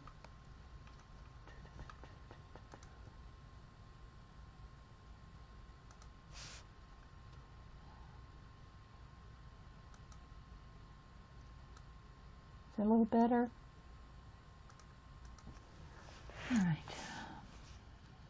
If you have any questions, put them in caps. And if you're watching this on YouTube, it's a live show on Ustream with, I don't know, I was going to say mostly alive, awake people, but I haven't seen Jean talking in a while. So I can say mostly alive and awake. Jean might be napping. I don't know. So, anyway, so we have washes of watercolor, whether it be watercolor from a watercolor palette, or Inktense pencils, or the Zig water brushes. Any and all of those. And so now we're going to use pencil to add depth to it. But I want to keep that wood grain look, so I'm being conscious of, not just like coloring over the whole thing. I want it to be kind of wood grain. If you have any questions, put them in caps. And otherwise, I just hope you're watching and working on something. That's usually what I do when I'm watching long shows. I color along. I'm working while I'm watching. Oh, you said hi. Sorry, Jean. My chat locked for a second. My bad. My bad, Jean. Jean streams at 4. Musical scrapper. She does a little everything. I really hope she keeps working on paintings. I'm just saying. That's just me. She's really come so far in her artistic endeavors. And to see her painting and doing sceneries and I just like that. I think she needs to do more of that. That's just me. And Janet, Monkey Island Madness, streams at 1. And these are Eastern times, by the way. I stream at 9 a.m. Eastern on Monday, Wednesday, and the occasional Friday. And on Mondays, we have Monkey Island Madness Janet at 1 and Jean at 4. And then who comes on Monday nights? Somebody tell me. On night shows, I always have to watch recordings, pretty much always. But, okay, so see there? Tilt it a little so you can see some of the true color. Because it does want to flash out, But there you can kind of see. There we go. I'd like to get my light locking in there. Get the light locking in. Let's see.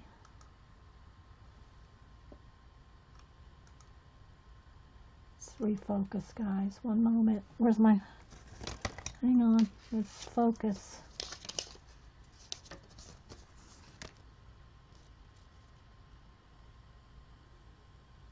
Focus, come on, focus. Hang on, guys, I'm trying to get it to focus. It's not wanting to because I'm so zoomed in. It's not wanting to let me focus. There we go. That's pretty good. Made it in time for the... You made it. Hey, Marilyn. Yeah. Made it in time for the doors. At least one. Okay, so now we're going to come back over here. All right, with my greens. And I'll do the little stem.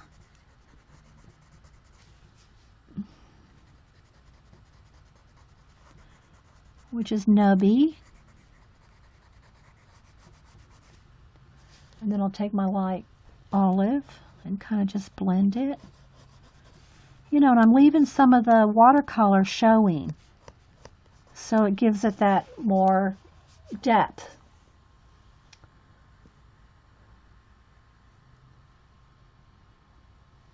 Know what I mean, Vern?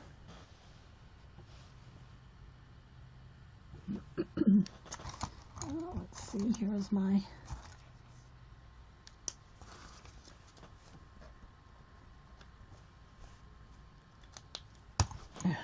All right, let's do the little floor. These are all the same colors.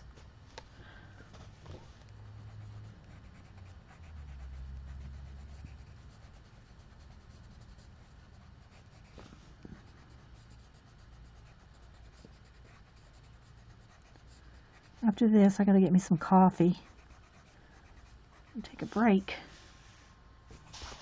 Okay. Then again with the olive and just kind of blend just a little. So you can see that by putting a wash down, it just goes faster. You just get it done faster. Not that you have to rush, and if you don't want to go fast, there's no, you know. All right, so what I want to do though on the back side of this is, as you can see, it just was a piece of white paper. So what I'm going to do is I'm going to just kind of do some wood grain, because it's not going to show until you open the door. But I'm just going to put a bit of kind of wood grain look like that.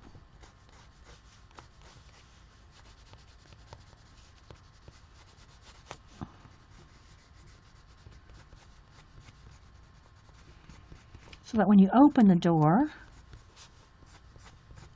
it's just not a piece of white paper there.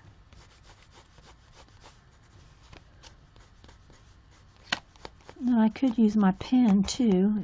Somebody was asking me about using what kind of pen. We could put some, pen marks in here if we want. Kind of make it look like the front.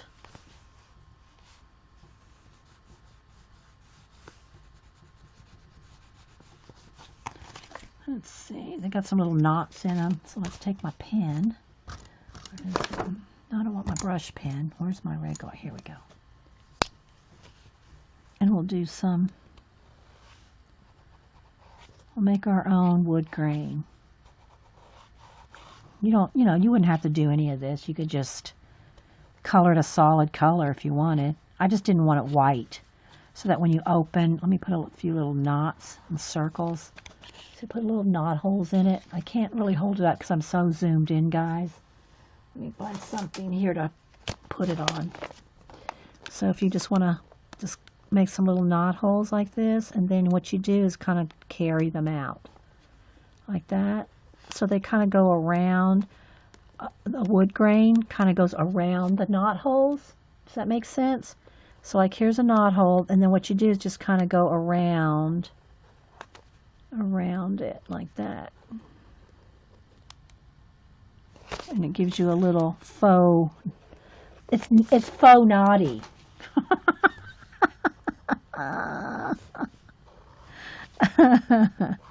Just so, and I picked up pencil with my pen here. Probably should have done this before I did the wax pencil, you know, Prismacolor, because now I'm going to pick up the wax with the pen. So it's a fine point pen. it doesn't matter about the watercolor, but if you put Prismacolor down or any waxy pencil and try to go over it with something so tiny, you're picking up the wax from the pencil into the pen. So you got to have a light touch and then just kind of clean the tip off every now and then. There we go. So that'll be on the inside, you know. Maybe make this one a little darker on the faux naughtiness. That's right. Faux naughty. Don't be faux naughty.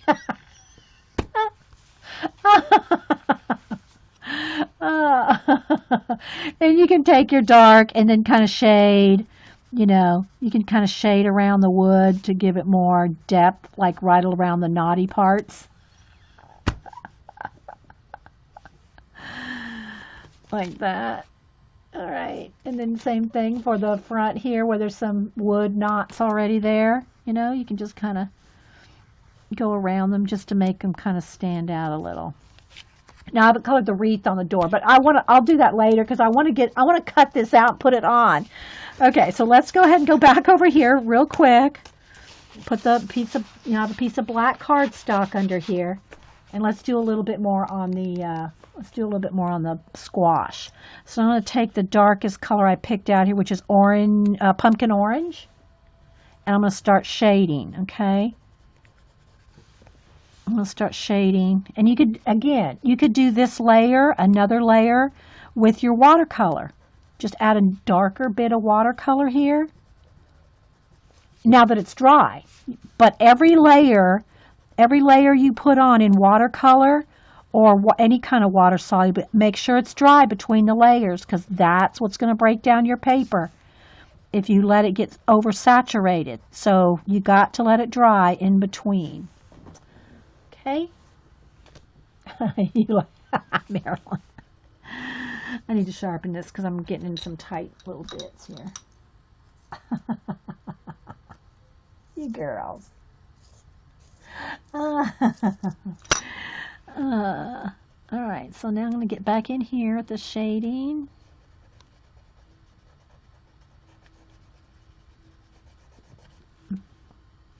And I'm moving my camera cord there, making a jiggle. Can y'all see? I know I'm not zoomed in that much.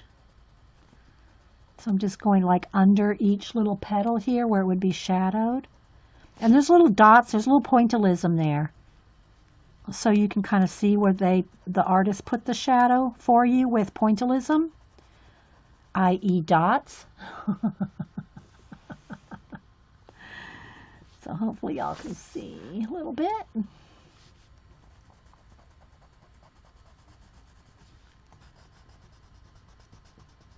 And we'll try to pick this back up sometime this week. I'm itching to do some collage, but you know, I got some commissions to do this week, so I'm gonna have to make sure I don't play too much. Okay. So can you see that? Oh yeah, you can see that. All right, so I'm just going to keep going on the next. And this right here, I missed one of the little orange leaves. There we go.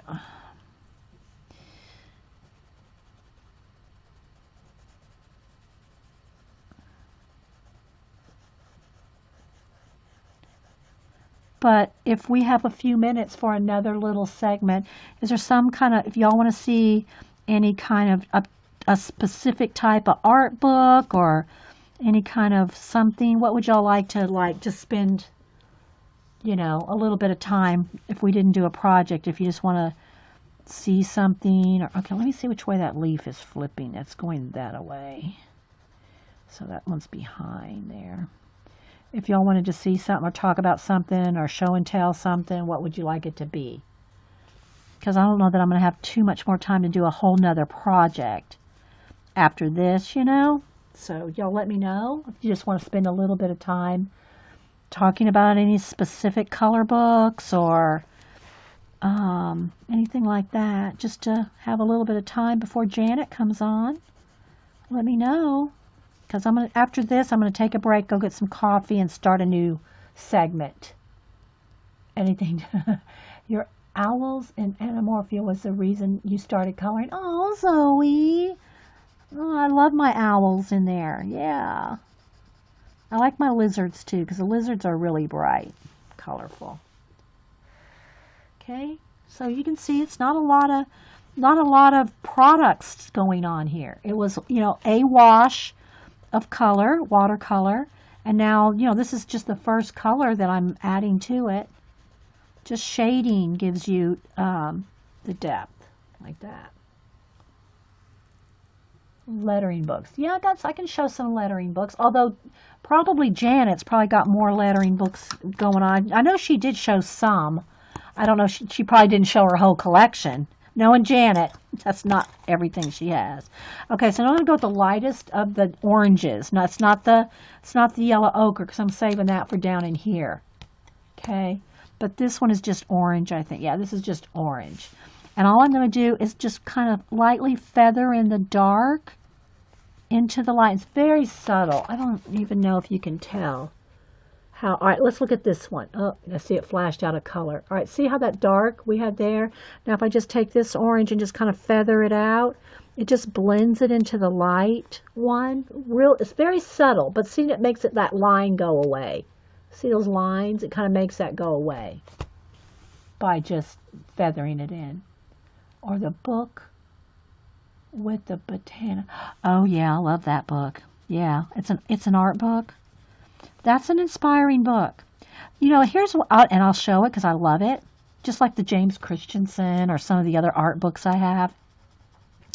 A lot of people go, oh, well, that just makes me, not many, but some. That makes me discouraged. I'll never be that good. Stuff like that. To me, it's like, whether I ever achieve that level of beauty in something, you can aspire to it. And that's kind of how I feel with the botanical book that Carrie's talking about. I don't ever expect to do botanical illustrations as well as the book I'm going to show you, but it doesn't discourage me at all. It encourages me to say, look what's possible. And that's what I think about, like some of the artists that I follow online, some of the awesome artists that I follow. They don't discourage me when I see how wonderful they are. It tells me, look what's possible. Look at what is possible. And that to me is just like, that's everything. Okay, so I do need, now that I've gone and kind of shaded out a little bit of the orange, I can see I do need to go in there with a terracotta brown. It's like a red brown or orange brown, and get in there with just a little bit more shadow. So like right up here on the stem, and just pull in just a little bit extra terracotta, a little bit dark. It's probably, you may not even be able to see it on camera, but it just makes a little bit more depth, like right in the little crevices of the petal, like the little V point there. That's where it would probably be the very darkest. Let's see here. Oh, sorry guys, I'm so zoomed in.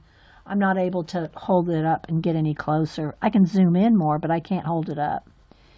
So I'm just getting right in those little tight little, in between the petals.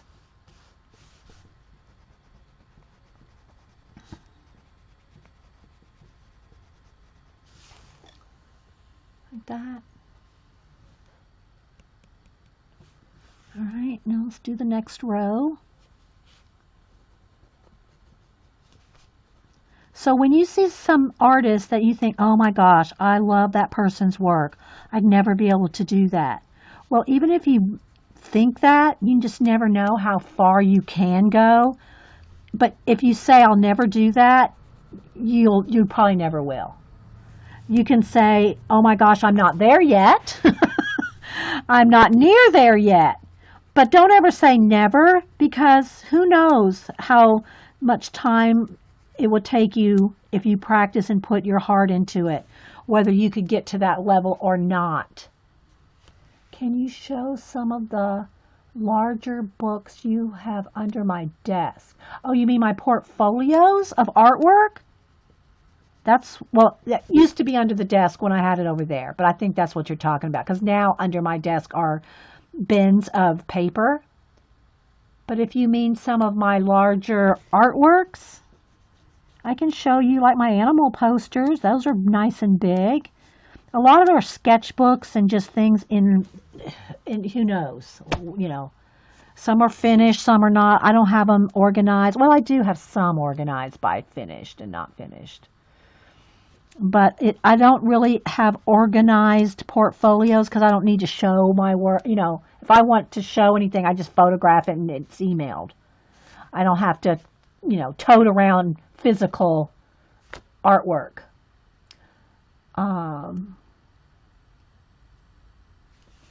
So the problem with, yeah, I might be able to pull out some, but that'll take me a little bit of time, you know, to go through and pick out things to show you.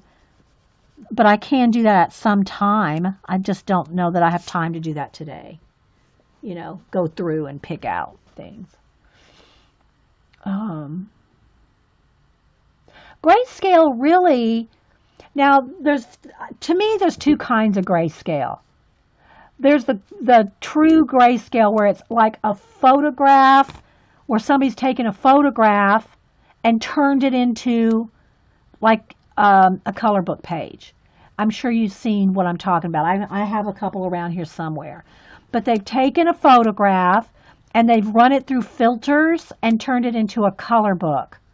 I'm trying to think of which ones. I can't think of the names of them right now. And then there's the kind like the grayscale that's like Bennett Klein, where his art, he's shaded. Let's see, let me get one here.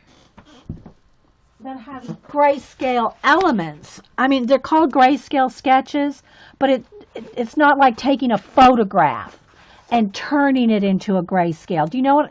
Can y'all? I need to find one to show y'all an example. Let me put my little thing here to hold that down. Hang on 1 second. Let me flip a minute.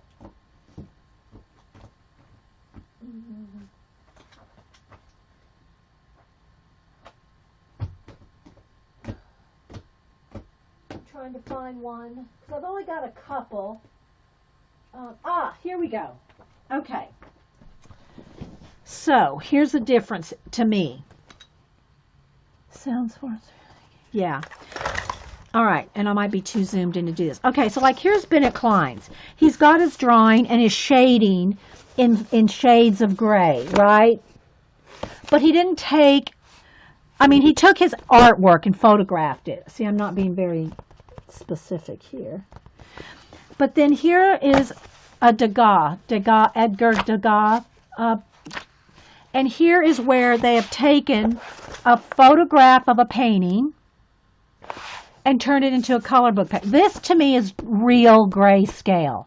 It's like if you took a picture, a photo, just say it's a photograph of you, a person, and you put it through your grayscale filter and turned it into a black and white image. This, to me, is grayscale. This is, in a sense, grayscale because it's got grays. But this, to me, is true grayscale. Am I making sense? I don't know. See? Where you take a photograph of something and turn it into black and white. It's like a photograph turned into black and white. Where this is a drawing turned into black and white. To me, it's a difference. It may not be to most people. It may all be grayscale. To everybody. I'm not getting any feedback, so I don't know. Maybe nobody's really paying attention to the grayscale element thingy. Okay, so we'll move on. All right. Let's go back to coloring. Okay, so now let's go into some of these little, I call them squash or pumpkin warts. Okay, so I'm going to take because now we're going to go into yellow ochre, and then I want a little bit of, I don't want the same shading there. I want a different color I want it just a little darker than this, but I don't want it completely orange. I'd rather have it almost onto the brown side because I want it two like different colors. I want it to look like the fall colors, and like this is oranger and then this will be yellower. You have some grayscale photos waiting to be colored. Yeah, and Miss Vicky B, she sent us a couple of them. We haven't colored them yet. Sorry, Miss Vicky. But she sent us a couple that were like art, like photographs. It's an actual photograph of something. I don't remember. There was a scene in a person or something. And they've been turned into black and white grayscale. Okay, but then I don't look at, I mean, even though it's called grayscale, okay, it's like shading. It's like it's pencil shading, right? But it is gray. It's got grays in it. But I personally differentiate between a photograph turned into grayscale and a drawing that is grayscale. But here's my thing that I was trying to get at. Either way, the shading is almost done for you. So when you go on top of it, even if you don't do any shading, you're going to get automatic shading. You know? Okay, so I guess I will go with, no, I don't want sienna. I want another shade of brown. Let's see here. Let's see. Burnt ochre. That's what I need. Yellow ochre and burnt ochre.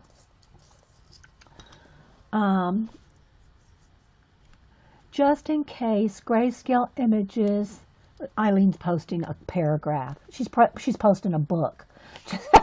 Grayscale images are often the result of measuring the intensity of light at each pixel in a single band of electromagnetic spectrum. Infrared, visible light, ultraviolet, etc. And in such cases, they are monochromatic proper when only a given frequency is captured, but also they can be synthesized from a full color image. See the section about converting to grayscale. Now, there you go. I don't need to say anymore. Thanks, Eileen. Okay, so now what I want to do is kind of go in and around some of these little warts. So I'm just going to kind of shadow under them, and that'll make them look like they are popped out. Even if you do the smallest ones, that's going to give the whole squash pumpkin more depth. And also under the leaves here. Eileen. So I'm just kind of doing a little C shadow, like I'm imagining the light coming down from here. So there's going to be a shadow under every single little nubby. But I can also keep a lot of the watercolor wash, so that doesn't have to be like, you know, redone.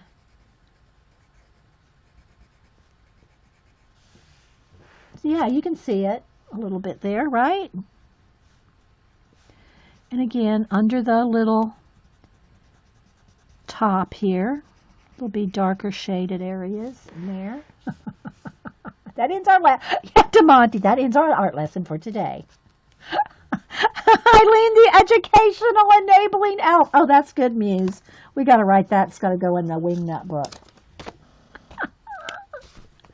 Eileen, who we already call the enabler elf, is now the educator enabling elf.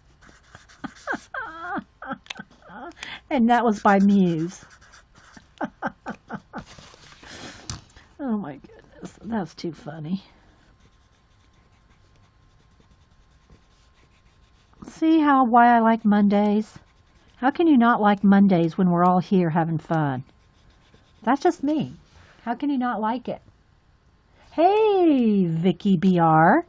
Not to be confused with Miss Vicky B, who was here earlier. I don't know if she still is. But thanks to all our Vickies, and we have Vicky S, all our Vickies stopping in. Anyway, how can you not have a good Monday when you started off with a room full of creative, happy, cheerful, for the most part. I mean, we have our moments. We all have our moments. But we try to have, we have education from Eileen. We have education from Eileen. All right, so I'm going to where all the little pointillisms, all the little dots, that's what pointillism is, dots. I'm going for where all that is. I wanted to finish this up. Ooh, I've already gone over 2 hours. I was trying to keep it right at 2 hours. Let me just add a little bit more here, and then we'll continue this. I'm not going to color this page without you guys. I'll just save it. If I want to color in this book, I'll go to another page. But I'll keep this page for filming purposes. For filming purposes. See how much depth that gives us warts? Who would have thought? We're giving warts depth.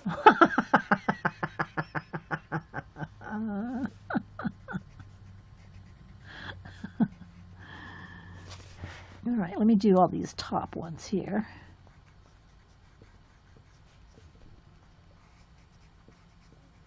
All right, now I'm just going to take my yellow ochre, and you can just kind of blend out the harsh edges, like right along here where it's really almost like a line, and you can just soften it so that they kind of blend together. Can y'all see how just the shadow under each wart? Okay. Night, Melody. Thank you.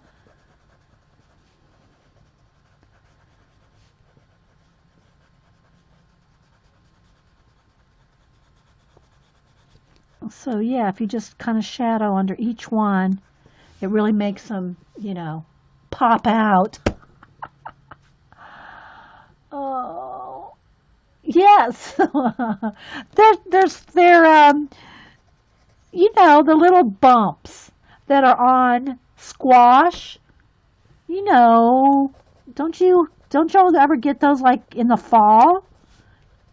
You decorate with them. I guess, certain ones you can eat. We always we buy them to decorate, make, place, So when did I need to put shadow around them with an eyebrow? So when I do my makeup, you need to put shadow. If you want to make that stand out, that's why you eyeliner and stuff.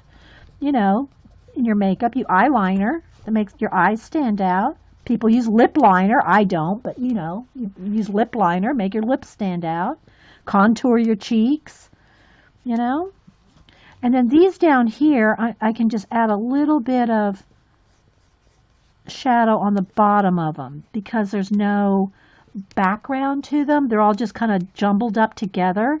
So I'm just going to shade each one just a little bit. And then here's some background I can kind of fill in.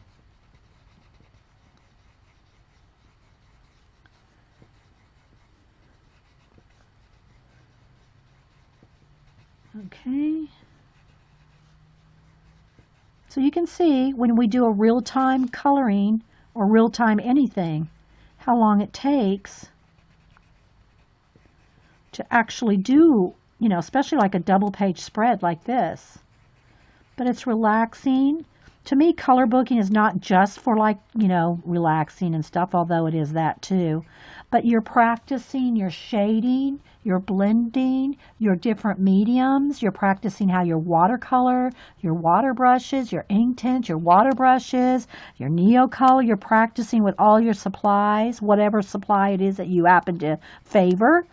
So you're practicing. You're not don't look at it as just like, oh, I'm just doing a color book page. Look at it like you're really, practicing your techniques, because you are practicing your techniques. Okay, so there we go. We're going to stop for now. We're going to stop on it for now. So you can see, I think. Okay, guys, so I'm going to stop this segment and hopefully you liked watching it. Where's my door? Oh, wait, we got to cut. We got to cut the door. Hang on. Let me get exactly right.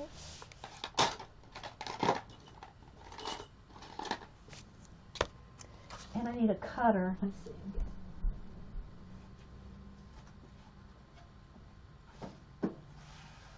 Let me get a cutting mat to put under it. And I'll go ahead and do both doors here. So there's little dotted lines. So I'm just going to cut along the dotted line. Let's do the other side too. Yeah, make sure, please make sure if you cut in your color book, you have a cutting mat underneath. Or you'll cut through 4 pages or more.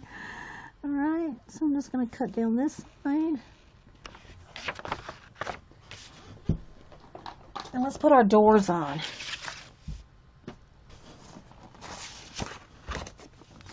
Even though this one's not colored yet or anything, but we're going to go for it. All right, so we're going to poke that through. And then we'll take a Scotch tape.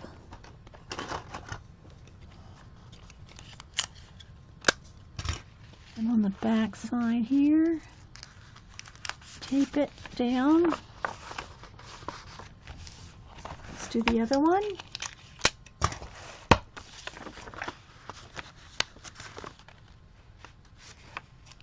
Kind of while I'm holding it, I'm just kind of making sure I get it in the right spot. Kind of bend it.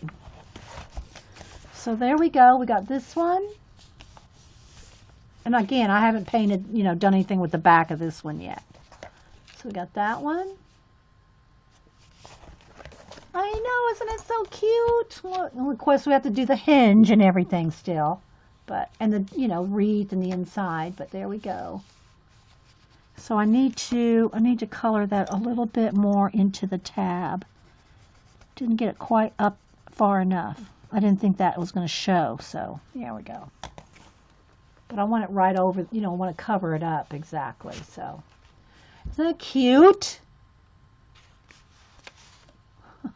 I love it. Oh my goodness. I know, isn't it going to look so cute when it's done? So yeah, and if this gets in my way when I'm coloring, I'll just pull the little piece of Scotch tape off and take the door off, So yeah, especially when I do this one, I'll probably take it back off. But I wanted y'all to see what it looked like. Isn't it cute? Oh my gosh, I love it. I love it so much. So that's all we're going to do right now on this one. So I'm going to go ahead and stop this video. So again, we are coloring in. I'm not sure how you say it. Don't make me. Oh, let's see. Because it's Czech. I don't know how the Czech accent goes, But it's by Klara Markova. And if you look that up, if you look up Klara Markova, you'll find it. So, yeah. All right, guys. So hang on, and I'll be right back. If you're watching on YouTube, thanks for watching. Into my collage elements, I should say, for working in collage. Now, this does not include magazines or calendars or old books or anything like that. This is just when I have, some loose collage fodder. These are the categories that I put them in. Number 1, watches and mechanicals. 2, flowers, trees, and food. 3, architecture. 4, birds and bugs. 5, animals. 6, maps and scenery. And that includes like landscape bits, mountains, anything like that. 7 is people and faces. 8, colors and patterns.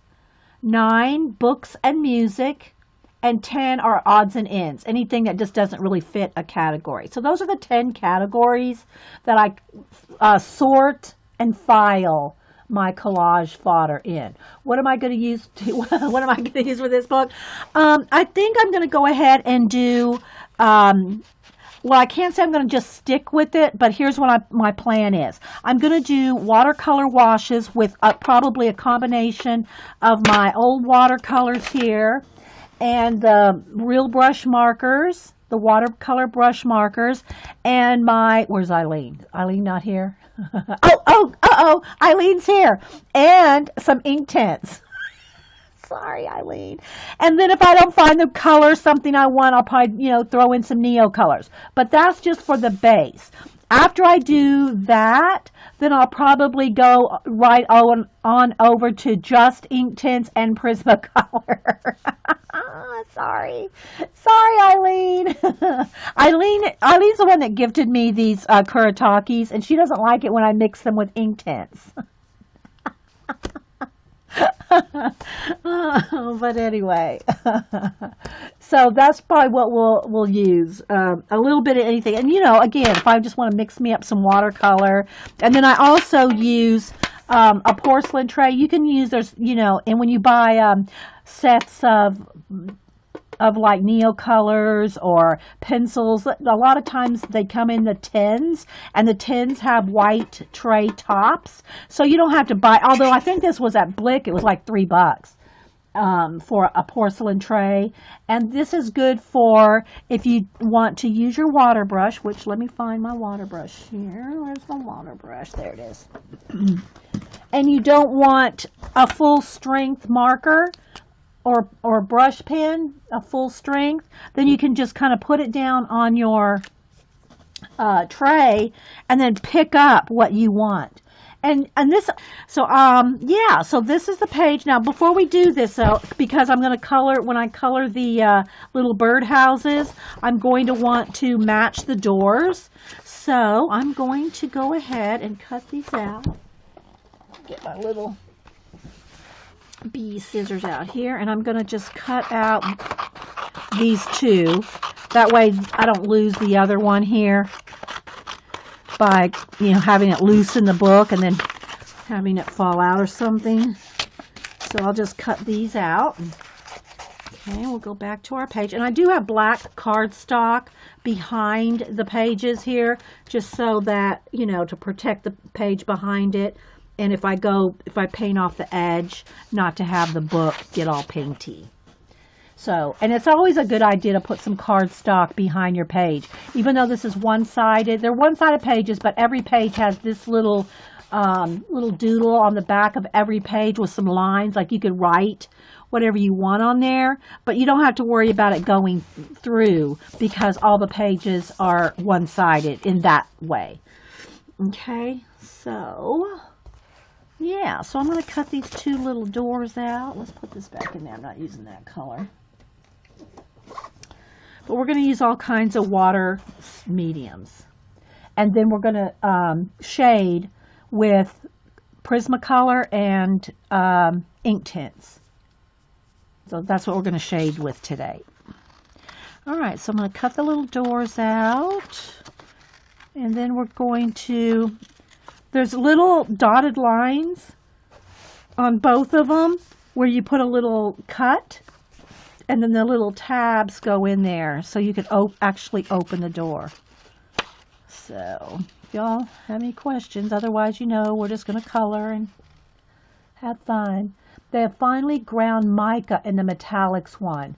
It shouldn't have dried up. Well, maybe Paula just got a bad one. I don't know. Mine haven't dried up, but it's kind of true of any supply you have. You don't want to let it sit around for years. You let it sit around and things, can dry up, paints and things. Now watercolors, like in a tray, they won't dry up because you can reconstitute them, but yeah. Don't sit on your supplies. What good's that going to do? Like, are you saving it for when you're like 90 years old? Oh, I'll use it when I'm old. I don't know. Alrighty, so I'm just kind of jiggling it because it's kind of jagged on the end there. So I'm cutting it, like it is jagged. Alright. I think I need to cut out this little windows too. Right, so you can look in. But I'm probably going to need to get an X-Acto knife for that. I could cut through right along the line because when you, well, no, I can't because I'm not gluing this flat down.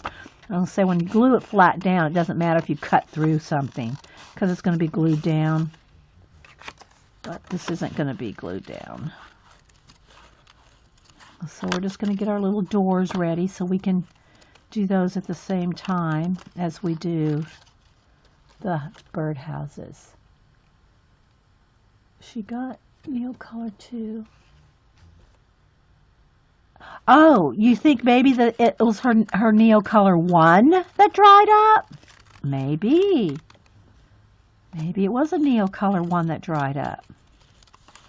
We'll have to ask her to check on that, Miss Paula. Your tails help you loosen up. Oh, good. I think it's Jake Parker that says something to, and I tell my grandson this too.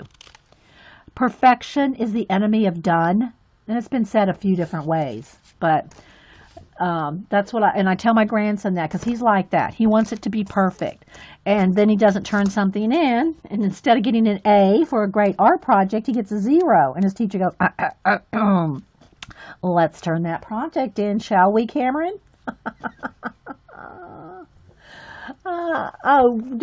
Hey, Jean. Does Laura not fussy cut? I must have missed her talking about her fussy cutting because I didn't see that. Oh, so yeah. So if you're a perfectionist, you don't get anything done. I tell him, this is just what I tell him. I said, Cam, it's better to get a B on a and I'm also talking to a student that has other classes, right? You know, he's got, it's not like art's his only thing that he has homework and things on. So in that case, I tell him, you don't have time. You don't have time to spend 6 weeks on one sketch in your sketchbook. There's not enough. You can't do that. It's best to get a B and get it done than get an F on a perfect page that now it's too late to get a grade on, Hey, Anonymous. No, it was a 2, and yes, it cracked and hasn't dried, and I'm not the only one that's happened to. Are you Paula in the anonymous category? Or is that you, Lady Jan? Sometimes anonymous is Lady Jan, so, yeah. Okay, welcome everybody. Coffee and art in the morning, Monday morning. I love me some Mondays. Let's make sure we're focused there. You're weird. And I like you. Thanks everybody for being here. Today we're going to color in this double page spread. And I'm not going to be able to pronounce that, but it's by Klara Markova, a Czech from Czech Republic. Did this book, and I have done a flip through it, so I'm not going to flip through it today, but we are going to color this double page spread, which does include in the back little doors that you cut out. These 2 doors go on this page, and then this door goes on the locket, the necklace locket page, but we're going to do these 2 on here today. So I am kind of zoomed in, so I'll just have to kind of keep doing this as we go around. If you're watching this show on YouTube, if you're watching a recording on YouTube, thanks for watching the recording. This is a live show on Ustream. I like to say that every now and then because sometimes I get new people, I know it's new people, that haven't watched the show, and they'll comment on older videos and say, you're so chatty and you talk so much and you didn't start coloring until 15 minutes in. Things like that. Well, it's a live show and I'm talking to a room full of chatty people. So, yeah, that's adorable. Adorable. Good one, Vicki. And so, yeah, so it does get chatty, and sometimes we go on rabbit trails, we drag things out, we're here for 3 hours, sometimes we space it out into a couple segments. So just saying, if you're watching this recording, I'm talking to people. Oh, and speaking of talking to people, someone on YouTube asked me, the list of my drawers, my collage drawers, in my tower of collage, the colorful drawers. asked me what the 10 drawers were again. And so I typed them out for the person that asked me, but I thought I'd go ahead and reread them because when we do collage, people always ask me what kind of categories I have. Now that's whether you, yeah, I can blame you guys for the chattiness. Okay, thanks, Book Nester. um, so I'm going to read out the different categories I have. So when we do collage, it doesn't have to be in drawers. You can put them in file folders. You know, we've done the file folder project a few years ago, and I don't think there's a video on that. I think I've shown it, but there's not a video on that. It was before I uploaded to YouTube. All right, so let me read the 10 categories that I divide my collage up. All can be reconstituted. Any of this can be re-wet and reused. And then, and I just use my water brush. This is just a Pentel water brush. So I'm just going to clean it off here. And then when you this gets too much, as long as this is all water medium, this can be Neo colors. You can scratch off some Neo colors. Let me grab that.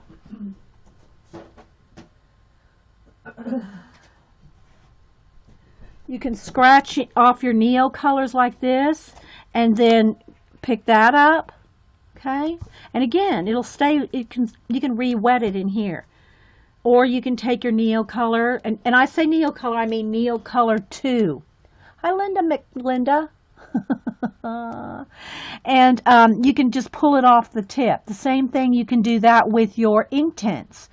So anything like that, you can just pull it off with the water brush, or you can, scrape it down on your tray.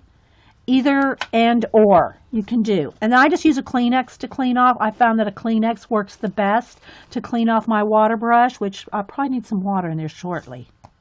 So I'm going to keep that right up here.